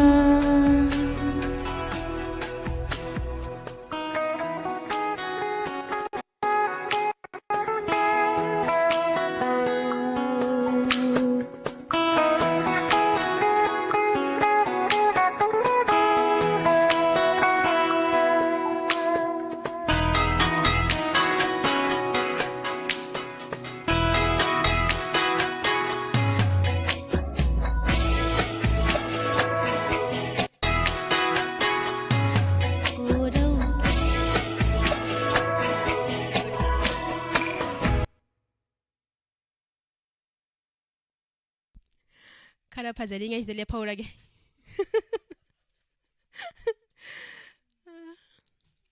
Nongma mu phajana ngangjrage myam matam di sum chatkibani na Miss Binja ge voice ngauja ba kaya kaya ni ai nokning muda loire thagat chari khonjel phajadra su mayam na phaji aina thagat piba aina khara haita baga mayam thagat piba na hengre yam nungai jai Santok sari ba live phone in program thoram asigi losilakpagi pungja do yausalakle mathangi thoramda ibung olendagi singer of the day thoram mayam puna mu yawmina kisi ngasigi oina mayam dagi mikup khara dang nathok jage amuka hana bindia program amna khurumjari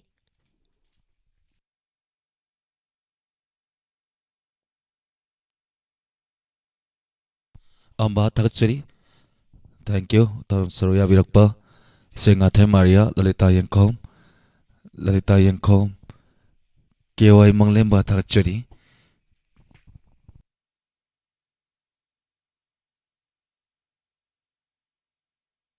Nasugi singer of the day mayam puna kanano yengminasi. Nasugi Tarum Masida. Tarum Saroya Virapana Mapo Heningaleta Tagachari. Tarum sigi manakta ten babrem tang lojage aduga ma'am satta mun yeng lebiu ngasigi singer se kana oido mange haibodo satta tang yeng minasi Admission hangdukchare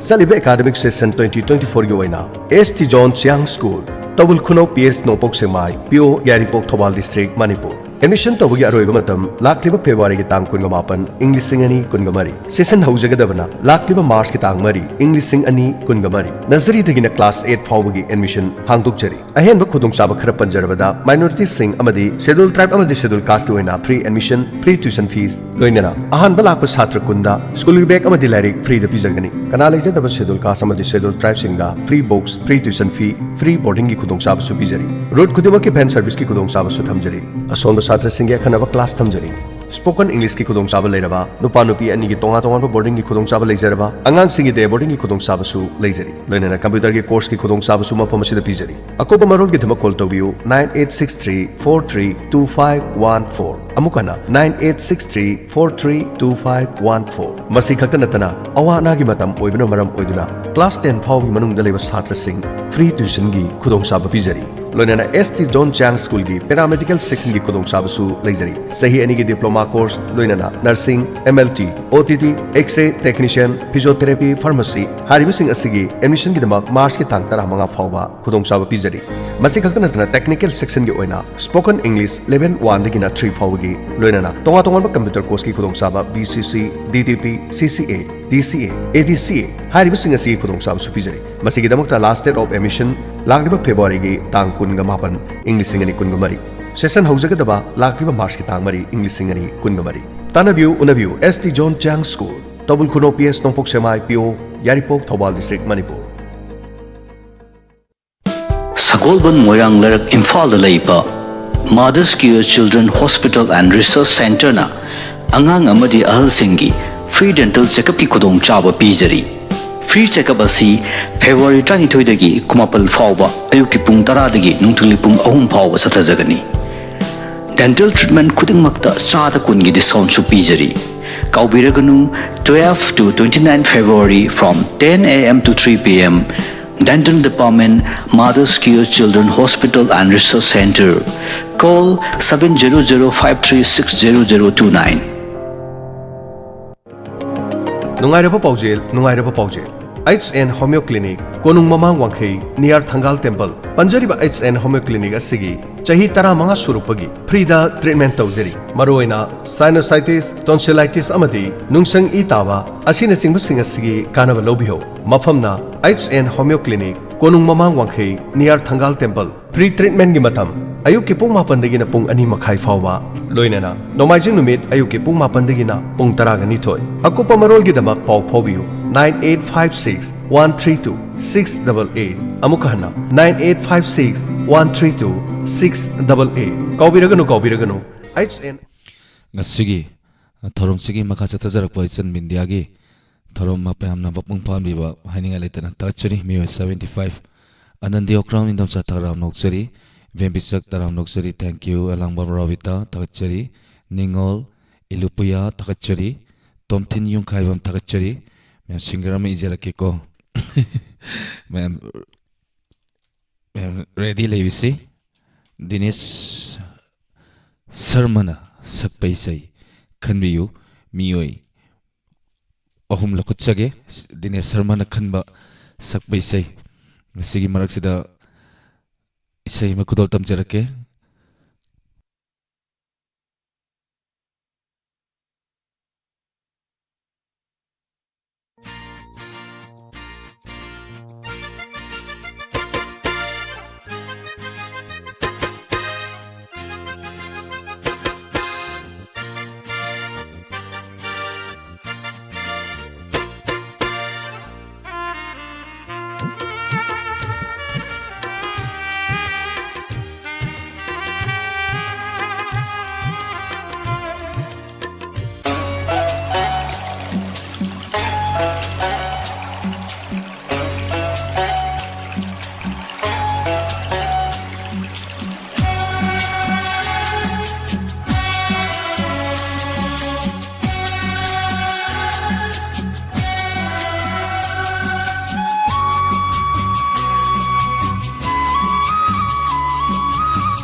mong phong rồi đờ vơi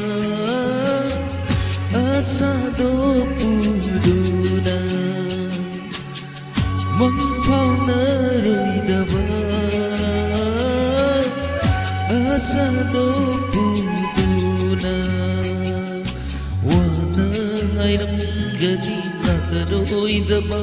aibu hana ngairam gani lakaroi daba aibu hangda chingmai thakta madokar leptuna hangda chingmai thakta madokar leptuna yinglam gani septa septa Olen mai kai yinduna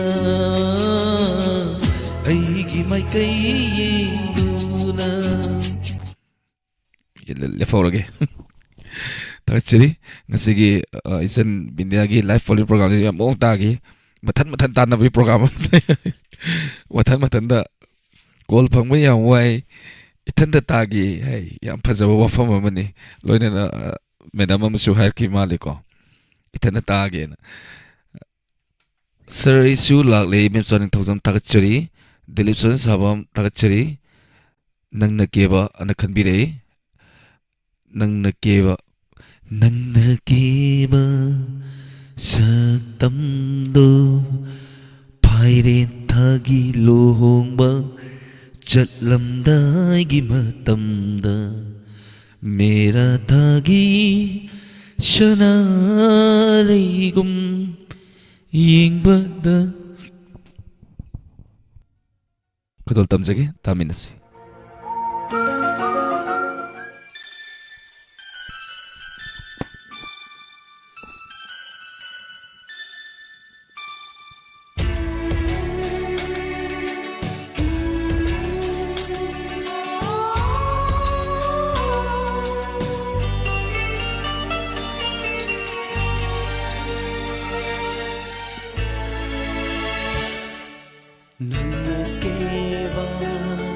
Shaktamdo Phairel thagi lohongba Chatlamdai gi matamdo Mera thagi sanareigum Yengbada onthokna ningthi zaida O nangakeba Shaktamdo Phairel thagi lohongba Chatlamdai gi matamda Mera thagi sanareigum Yengbada onthokna ningthi zaida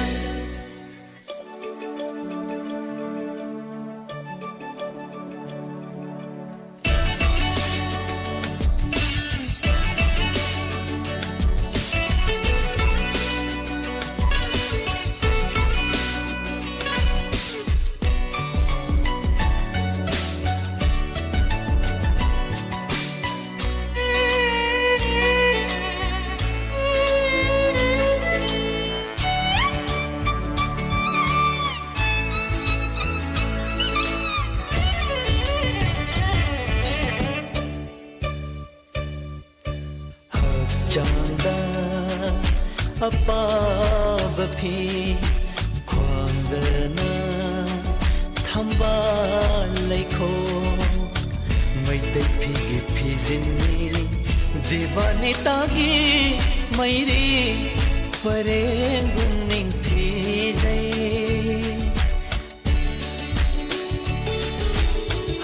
chanda apaba phi khwangdana thamba leikho maitai phi gi phijini divani tagi mairi parengum ningthi jai o thokna su pakchaira o thokna su chunaira nungsibi nangi maithonga on thokna su pakchaira on thokna su chunaira nungsibi nangi maithonga yengbara on thokna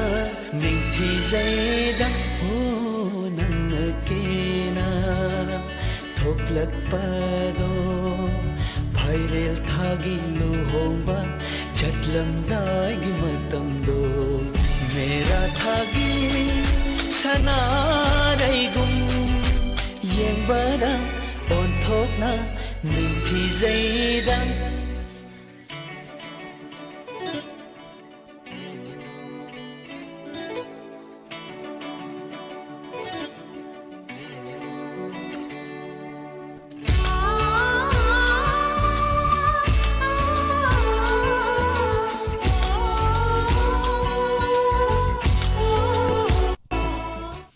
ꯃꯊꯪꯒꯤ ꯏꯁꯩ ꯈꯨꯂꯣꯟ ꯇꯝꯖꯒꯦ ꯏꯁꯩꯁꯦ ꯃꯇꯦꯛ ꯃꯇꯦꯛ ꯍꯥꯏꯇꯥꯔꯦ ꯁꯥꯏꯀꯜꯒꯤ sentence ultra ꯍꯥꯏꯗꯣꯏꯔꯥ ꯁꯦꯟꯇꯦꯟꯁꯇꯣ ꯑꯗꯨꯕꯨ ꯊꯥꯖꯔꯛꯀꯦ ꯏꯁꯩ ꯍꯧꯖꯤꯛꯀꯤ ꯅꯪꯅ ꯀꯦꯕꯅ ꯈꯟꯕꯤꯔꯛꯄ ꯃꯤꯑꯣꯏꯁꯤ ꯌꯥꯝꯃꯤ ꯃꯪꯂꯦꯝꯕ ꯄꯤ ꯀꯦ ꯑꯔꯨꯅꯤ ꯑꯩꯈꯣꯏꯖꯝ ꯑꯃꯗꯤ ꯑꯝꯕꯥ ꯂꯣꯏꯅꯅ ꯃꯌꯥꯝꯁꯨ ꯈꯟꯕꯤꯔꯛꯈ꯭रे ꯏꯁꯩ ꯗꯤꯅꯦꯁꯀꯤ 5 ꯄꯨꯈꯠꯄ ꯏꯁꯩ 5 ꯈꯪꯒꯠꯆꯩ ꯃꯊꯪꯗ ꯁꯩꯁꯛꯄꯤ ꯑꯃ ꯄꯨꯗꯨꯅ ꯂꯥꯛꯆꯒꯦ ꯏꯁꯩ 5ꯒꯤꯗꯃꯛ ꯃꯌꯥꯝ ꯀꯅꯥ ꯑꯣꯏꯒꯅꯤ ꯃꯌꯥꯝ ꯔꯦꯗꯤ ꯂꯩꯕꯤꯁꯤ ꯍꯧꯖꯤꯛ ꯈꯜꯍꯧꯗꯕ ꯐꯪꯍꯧꯗꯕꯁꯤꯡ ꯋꯥꯔꯧꯕꯤꯗꯅꯕ ꯍꯥꯏꯖꯔꯤ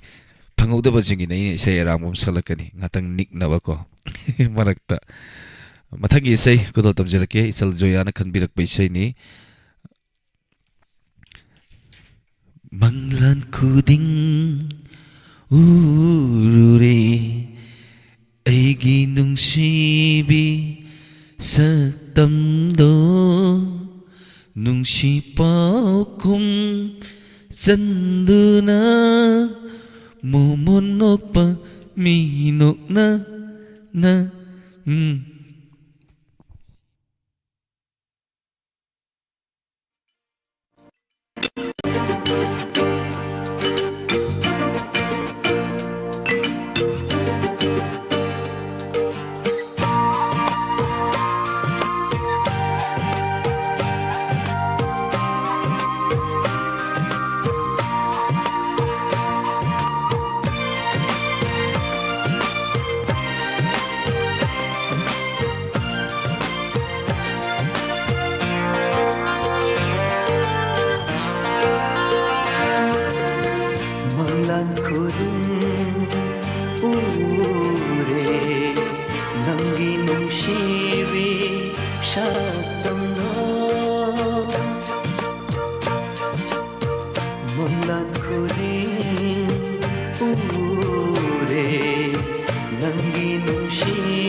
ꯊꯥꯒꯠꯆꯔꯤ ꯏꯁꯩꯁꯦ ꯌꯥꯝ ꯁꯥꯡꯅ ꯁꯥꯡꯅ ꯊꯥꯖꯔꯣꯏ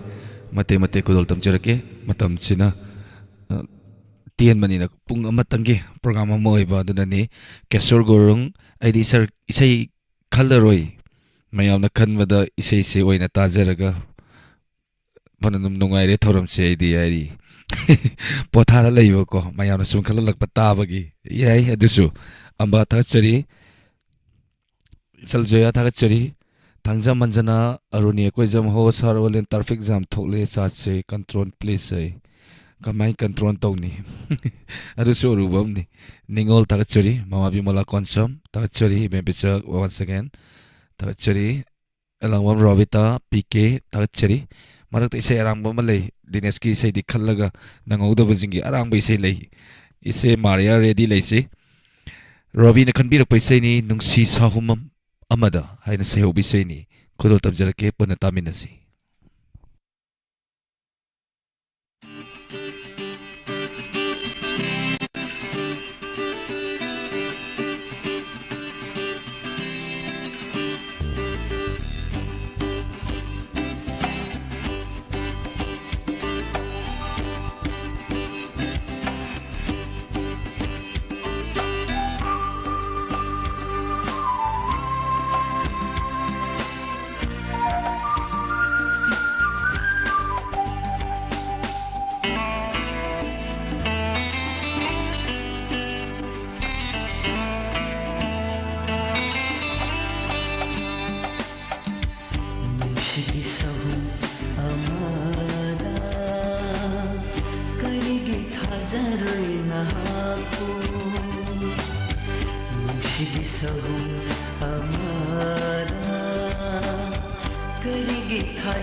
Nungshigi say hoda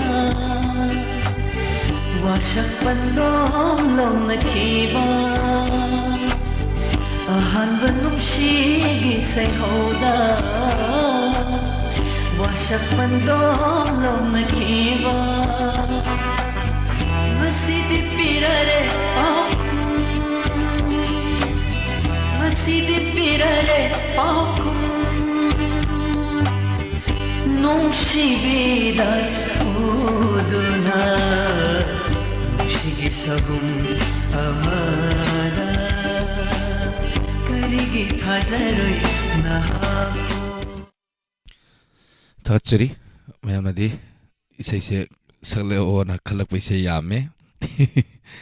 Singdala may sakpanate Kainugi thamoy da sakpani Pemasi Fade Tamzagi ke soidana saksar ke mayam gidama Matangi Ayuf Khan Tagachari Taron Saruya Birakpa Mamabi Mola Konsha Tagachari Ibem Chaning Thousam Anandi Okram Tagachari Aruni Koizam Tangjam Manjana Tagachari Matangi Sai Mari Suba Gayatri and Komna Kanbirakpani Nuksivinangi Wakalda Haina Sai Ubi Sai Ni Kudol Tamjaraki.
Tagachari Matangi Sai Kudol Tamjagi Mayam Leiro Ready Leiro Arang Mang Laktore Sei Se Asigi Sei Sigi Matang Dedi Arang Ba Singer Arang Wani Nupigi Singer Mayam the Lauk Toxer to say Kanao Igade the Mayam Puna Minasi Matangi Sei Aruiba Dennis Sarmagi Sei can be requesting the Aruiva Tazaga Dovasi Tazavagi Wang with the film the Gisei Rina Tangjam the can be requesting ni Kudol Tamjarake Punata Minasi. Imagine from your facial expression, coupled with a sweet Tamle tamlaga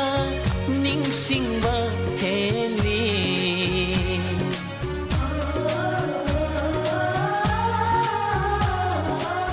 Tamle tamlaga ningsiba heli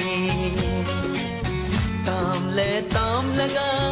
ningsingba heli Laga nung si baheli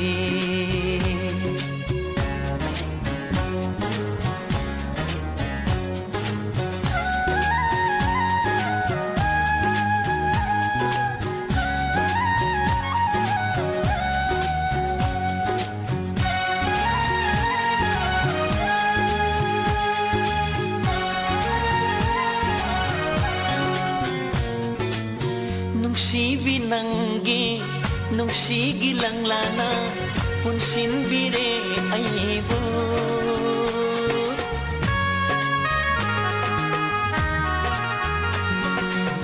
nungsibi nangi nungsigi langlana punsin bire aibu ningsing lagpada ay ko'y nigi wari ay ko'y nigi wari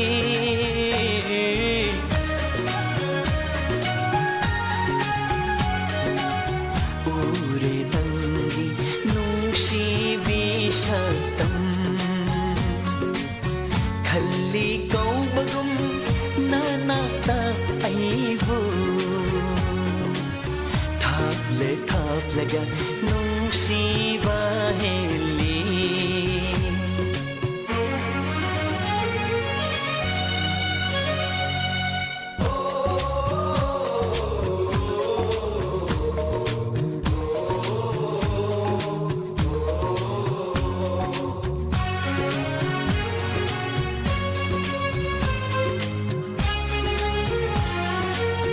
मेरा गिथावल मेंगलवथानिल हियांगगी पूर्णिमा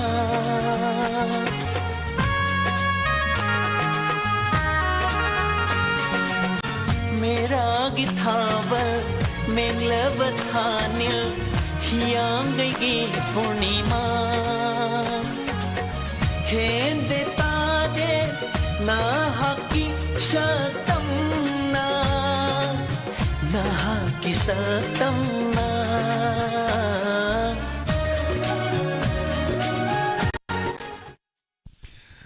Isai mate makudol tamjurake aramba Dinesh Sharma na sakpa isai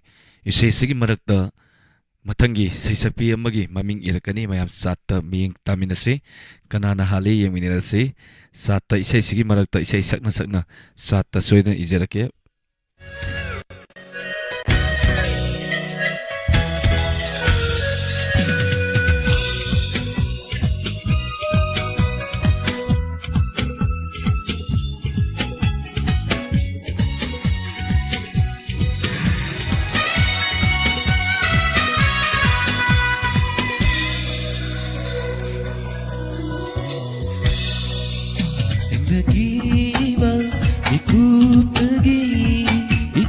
kita moise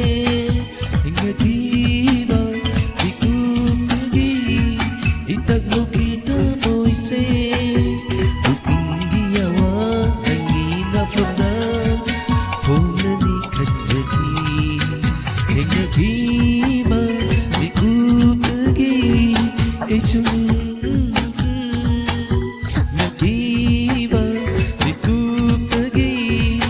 sunang upang suki Nomadi soitana Pamogi pong damse Fonani kanjaki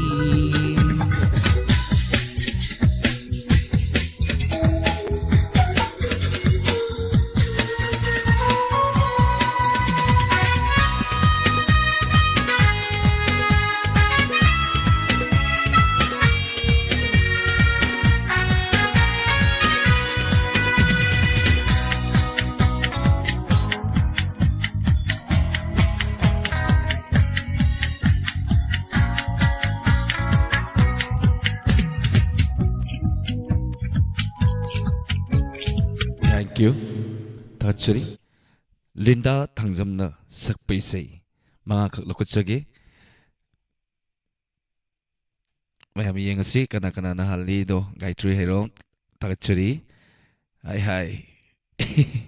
Kana na hali Yang duni mama bimola konsum Tachari Gayatri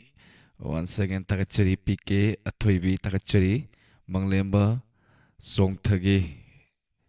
Kaino song thagi aise ai gyan tade nikhayu tekse amba hoi kanguje yam thui amba ahan bakhang radi yad re ko mathang khalakpa adunani mem kana no ibiro song thagi hai ji sei rai khangde amba mama oisu khang koine re Gayatri khangre Ibungo singagi say jana chocolate jan haura age ꯃꯃꯥꯡꯒꯤ ꯏꯁꯩ ꯈꯟꯈꯤꯕꯁꯤꯡ ꯈꯟꯕꯤꯔꯛꯑꯅꯨ ꯐꯪꯍꯧꯗꯕꯁꯤꯡꯗ ꯑꯃꯨꯛ ꯈꯨꯗꯣꯡꯆꯥꯕ ꯄꯤꯃꯤꯟꯅꯁꯤ chocolate ꯂꯤꯟꯗꯥꯅ ꯁꯛꯄ ꯏꯁꯩꯅꯤ ꯃꯌꯥꯝ ꯄꯨꯟꯅ ꯇꯥꯃꯤꯟꯅꯁꯤ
Online the shopping tawagum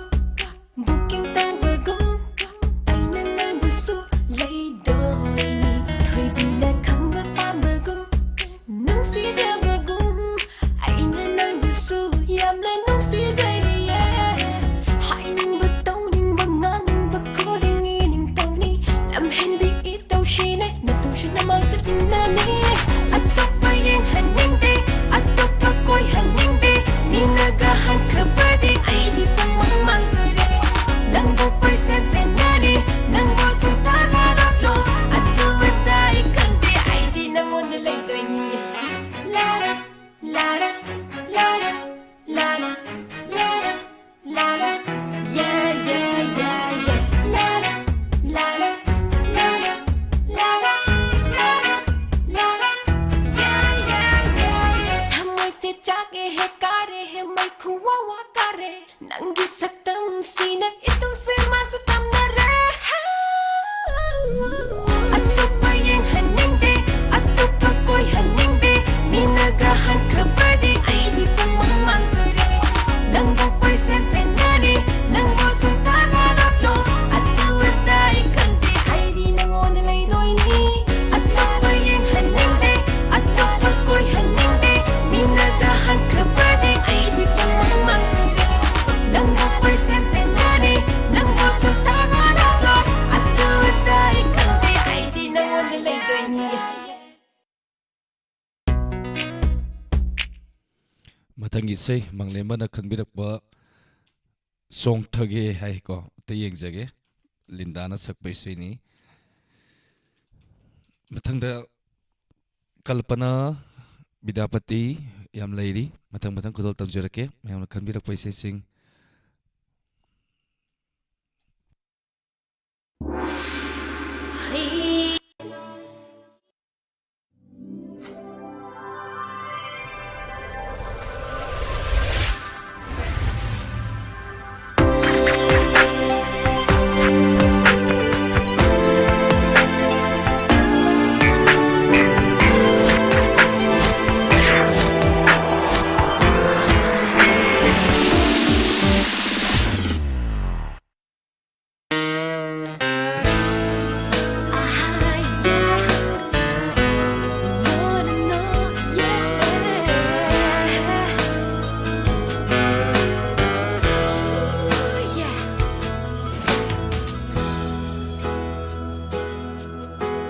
ngạo chi chắc chi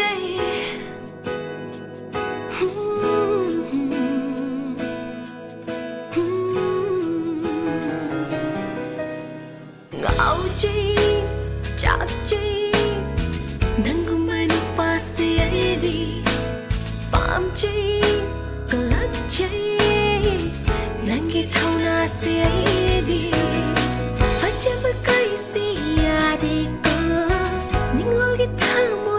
cái hậu hali bom bê cái gì ya đi cô cái kinh hoàng là hali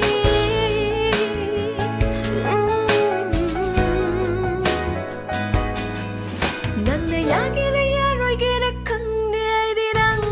nu xia sen na nu xia nang bu pam je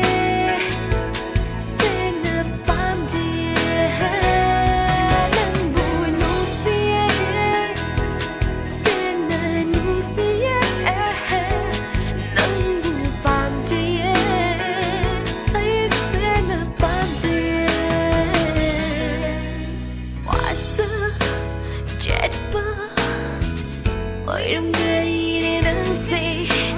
confirm hồng lắm lối ta chỉ là hạ bu ấy na lúc khi mà hay vẫn chặt là nắng bu bom bom bom sự căng với đàn nắng bu những lúc bom ba buông mã trao đời đi thầm mới sẽ phụ tuôn ô vì cơ đi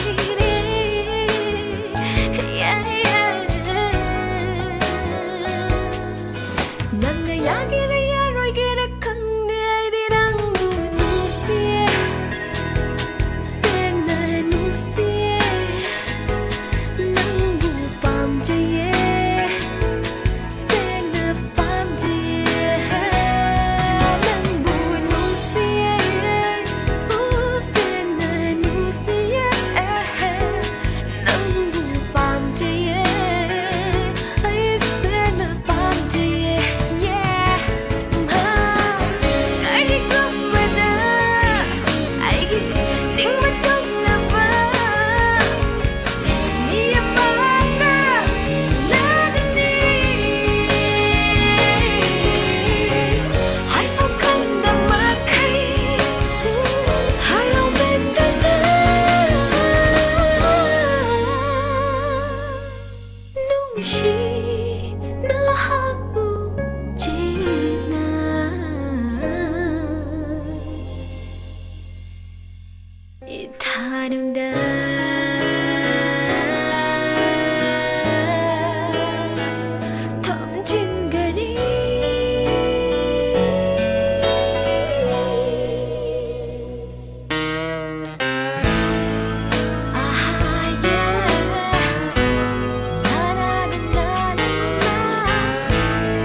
matangi sei kodo tamjirake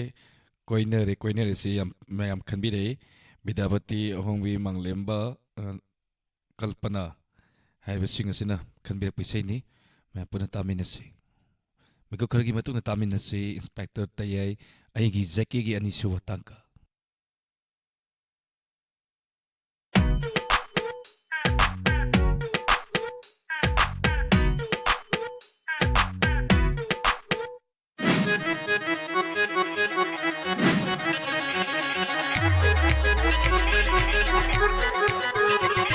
matam sepung on le angang na ahal sare matam sepung sai re ahal su angang ole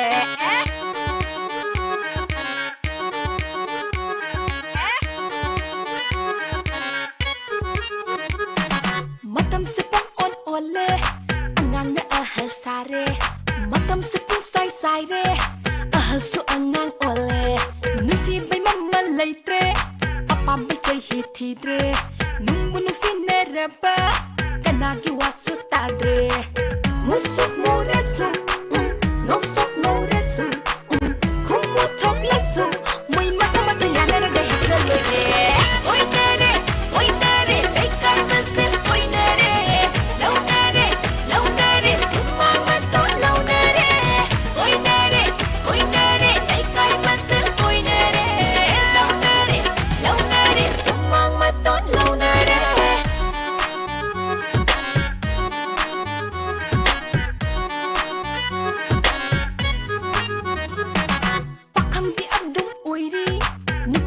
ꯑꯉꯥꯡꯗꯤ ꯂꯩꯔꯦ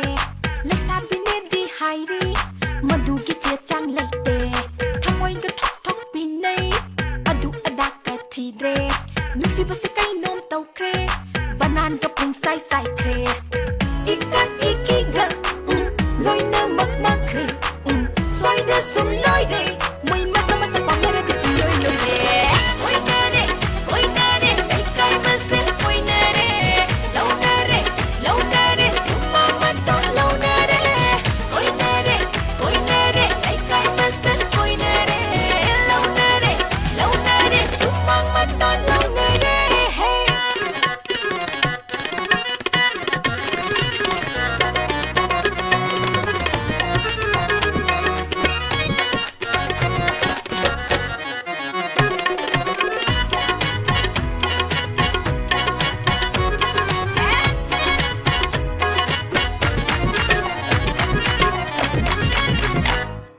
이랑기는 조주래래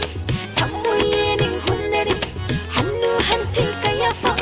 이탄이랑 하다오나래 누홍글 홍박 겁나래 누홍가 소야나래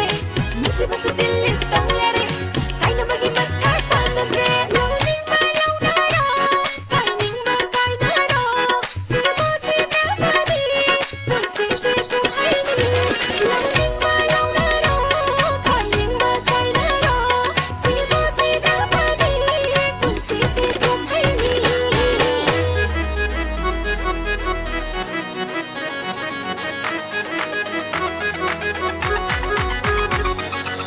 오이나래 오이나래 로나래 로나래 오이나래 오이나래 레이카이 마세 오이나래 로나래 로나래 숨마만 또 로나래 오이나래 오이나래 레이카이 마세 오이나래 로나래 로나래 숨마만 또 로나래 해 ꯏꯁꯩꯁꯦ ꯃꯩꯅꯤ ꯃꯊꯪꯒꯤ ꯏꯁꯩ ꯑꯔꯣꯏꯕ ꯈꯨꯗꯣꯜ ꯇꯝꯖꯔꯛꯀꯦ ꯃꯇꯦꯛ ꯑꯃ ꯍꯥꯟꯅ ꯊꯥꯒꯠꯆꯔꯤ ꯉꯁꯤꯒꯤ ꯊꯧꯔꯝ ꯁꯔꯨꯛ ꯌꯥꯕꯤꯔꯤꯕ ꯄꯨꯝꯅꯃꯛ ꯉꯁꯤꯒꯤ ꯊꯧꯔꯝꯁꯦ ꯍꯦꯛ ꯂꯣꯏꯕꯒ ꯏꯟꯁꯄꯦꯛꯇꯔ ꯇꯌꯥꯏ ꯃꯌꯥꯝ ꯄꯨꯟꯅ ꯇꯥꯃꯤꯟꯅꯁꯤ ꯉꯁꯤꯒꯤ ꯋꯥꯔꯤ ꯃꯃꯤꯡ ꯑꯩꯒꯤ ꯖꯦꯀꯤꯒꯤ ꯑꯅꯤꯁꯨꯕ ꯇꯥꯡꯀꯛ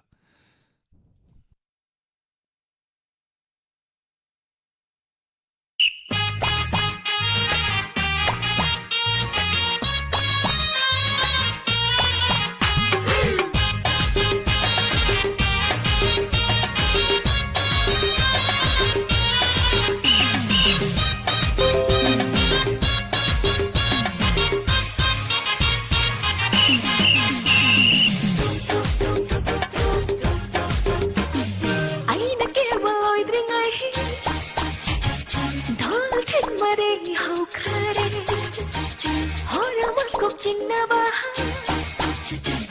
ꯎꯁꯇꯥꯅꯕꯨ ꯀꯦꯊꯥꯒꯦ ꯑꯎꯕ ꯄꯥꯈꯪ ꯀꯌꯥꯅ ꯃꯤꯠꯐꯝ ꯍꯣꯡꯕ ꯉꯝꯗꯅ ꯑꯩꯉꯣꯟꯗ ꯌꯦꯡꯅꯕ ꯄꯣꯁꯇꯥꯅꯕꯨ ꯀꯦꯍꯧꯒꯦ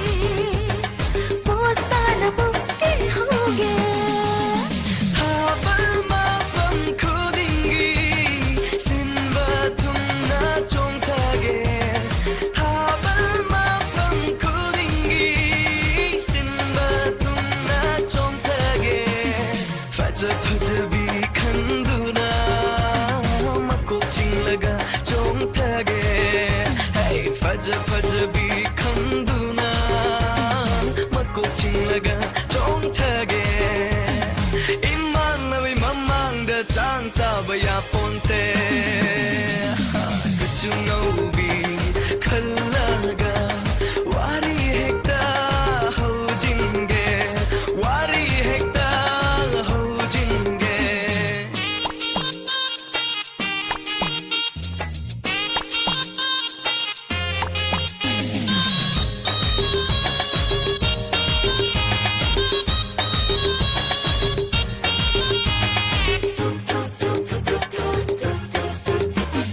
꼴로이 민는 강제래 나 코임수 강제래 레이시 레이톨 용라비 닝올려와 따제래 꼴로이 민는 강제래 나 코임수 강제래 레이시 레이톨 용라비 닝올려와 따제래 타모이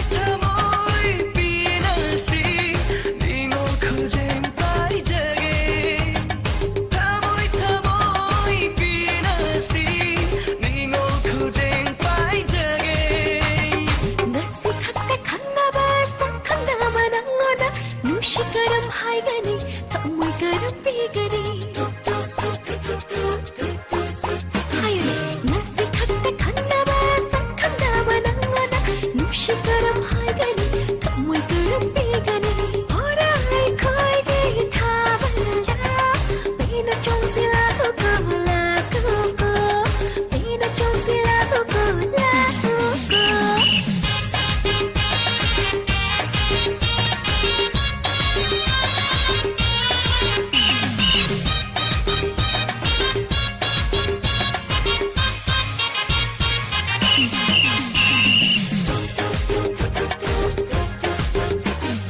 In katlapan matami nung sinunol matami In katlapan matami nung sinunol matami Bapa matam cari ngay nung silay kun sen hoshi Bapa matam cari ngay nung silay kun sen hoshi Tamoy sing bang upadi masing tibayabani Tamoy sing bang upadi masing tibayabani Tamoy na busing lady hairi koding injage lamta thana kansano kong phong chết na letige Tamoy na busing lady hairi koding injage lamta thana kansano kong phong chết na letige Yau sang loi mano mitsu Tava trong si la tupo Yau sang loi mano mitsu Tava trong si la tupo La tupo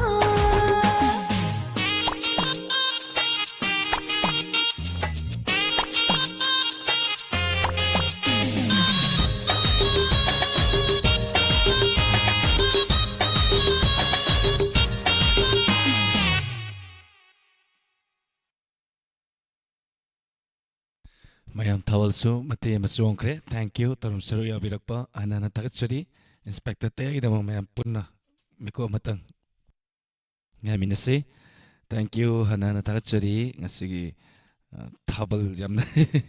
thabal makok singgadaba sing mate masing sira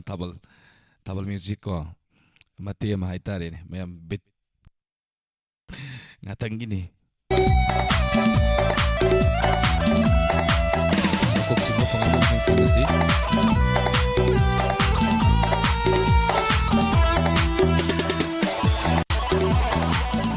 Takachari punamakpu hanana ngasugi santuksari ba thauram masida mayam punamakna thenglaba pung 12 helaba fawbada mapung phan biduna thauram masibu saru yabiriba kodimak hainingai leitena takachari abung singa ise ngathe maria ke is manglemba Gayatri Yankom Kesor Gurung takachari punsiba US Aruni Ekoijam PK Nomaithem Amarjit Nongthombam Amarjit Luang takachari thauram saru yabirakpa Reena Thangjam takachari Taibang Ganba takachari once again Rita Mairang Them takachari Mama Ibemhal takachari thank you Thengla banina thaban si kuine song lagum si inspector tayai gi damakta mayam sem samina si inspector tayai aigi Jackie ani subatangka mayam puna saru yamina si inspector tayai ngai boina object lewaki sei amani dang kudot tamjage sei sigi matungda isei amani sigi matungda inspector tayai mayam puna tamina si hojik yone de miku kradang mayam dagi laptop sari puna mapu online sapumna kurumjari isei video da thajarake mayam puna mieng tamina si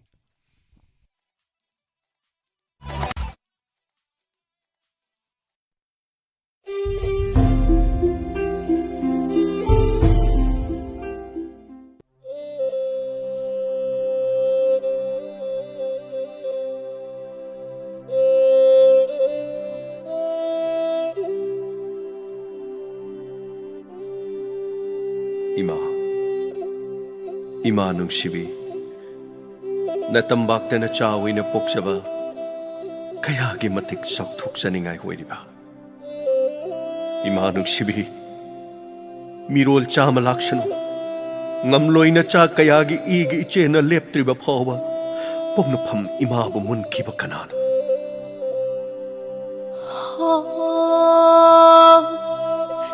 Pari nungshira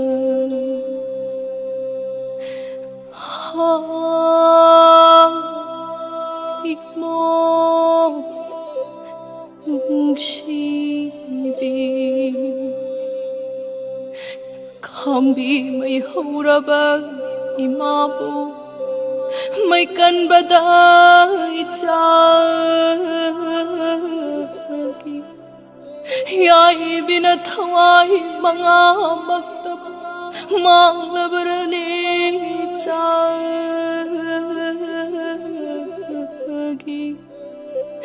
ima ki pari imom kaugene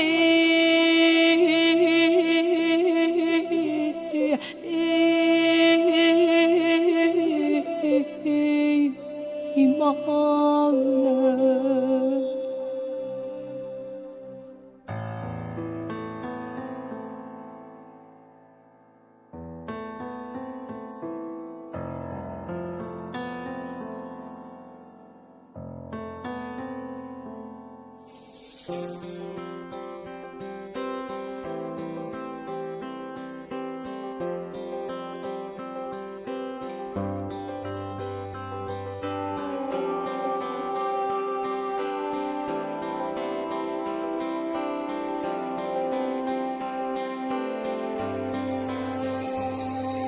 Ale mamagi mikki maniyo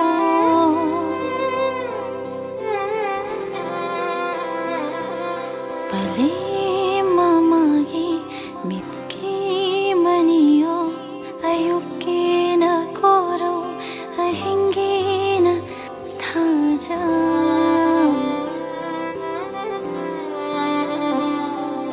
ayuki na hingina thaja hayrandananna chatlavara hallakpa yadrava lambiduda hayrandananna chatlavara hallakpa yadrava lambiduda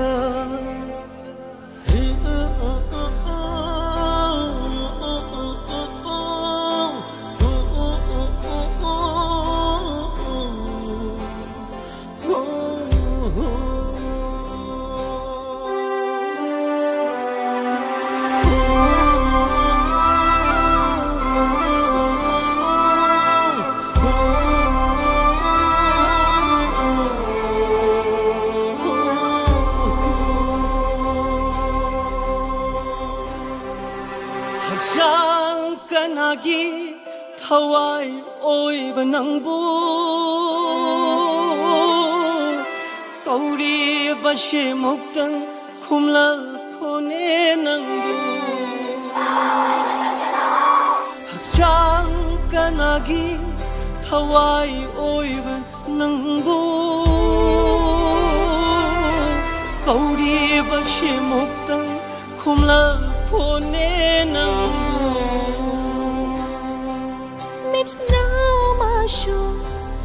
It's now mashu pira ichinnairi thamoi masulai krak chatle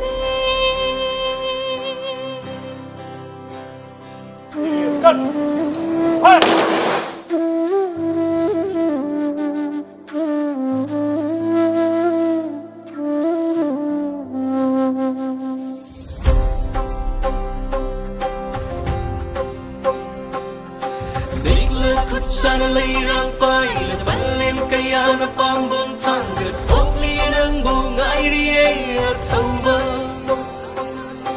Miklo kut sana leirang pai la balem kaya na pambong hanggat okli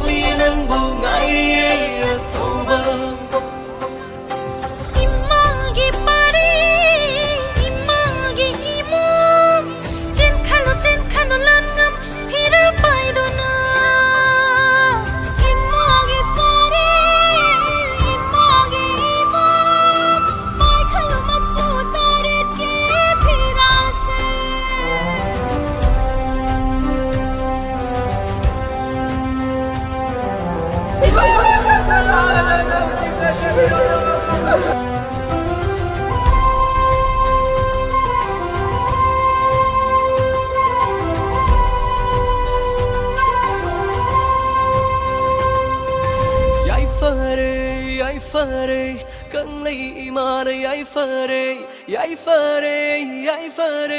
mai travak na yai fare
ꯊꯧꯖꯒꯦ ꯅꯈꯣꯏ ꯃꯌꯥꯝꯕꯨ 이콧나 레이보 차이도나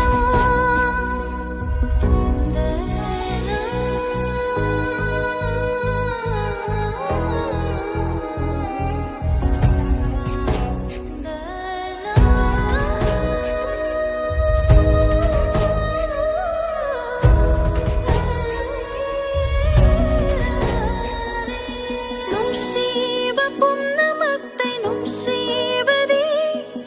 Imalay bakni Imagidamag not na thaway katkraba Athawbasing Nungsiba pumnamatay nungsibadi Imalay bakni Imagidamag not na thaway katkraba Athawbasing Mapokamalay ramlaba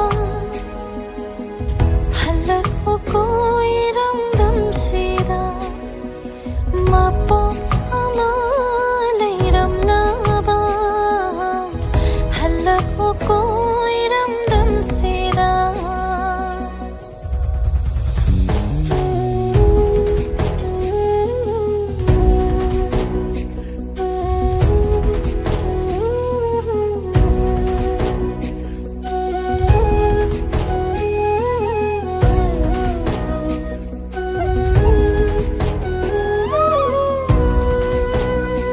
Athauba imagi parising Athaubi imagi mamomsing Chauthokjay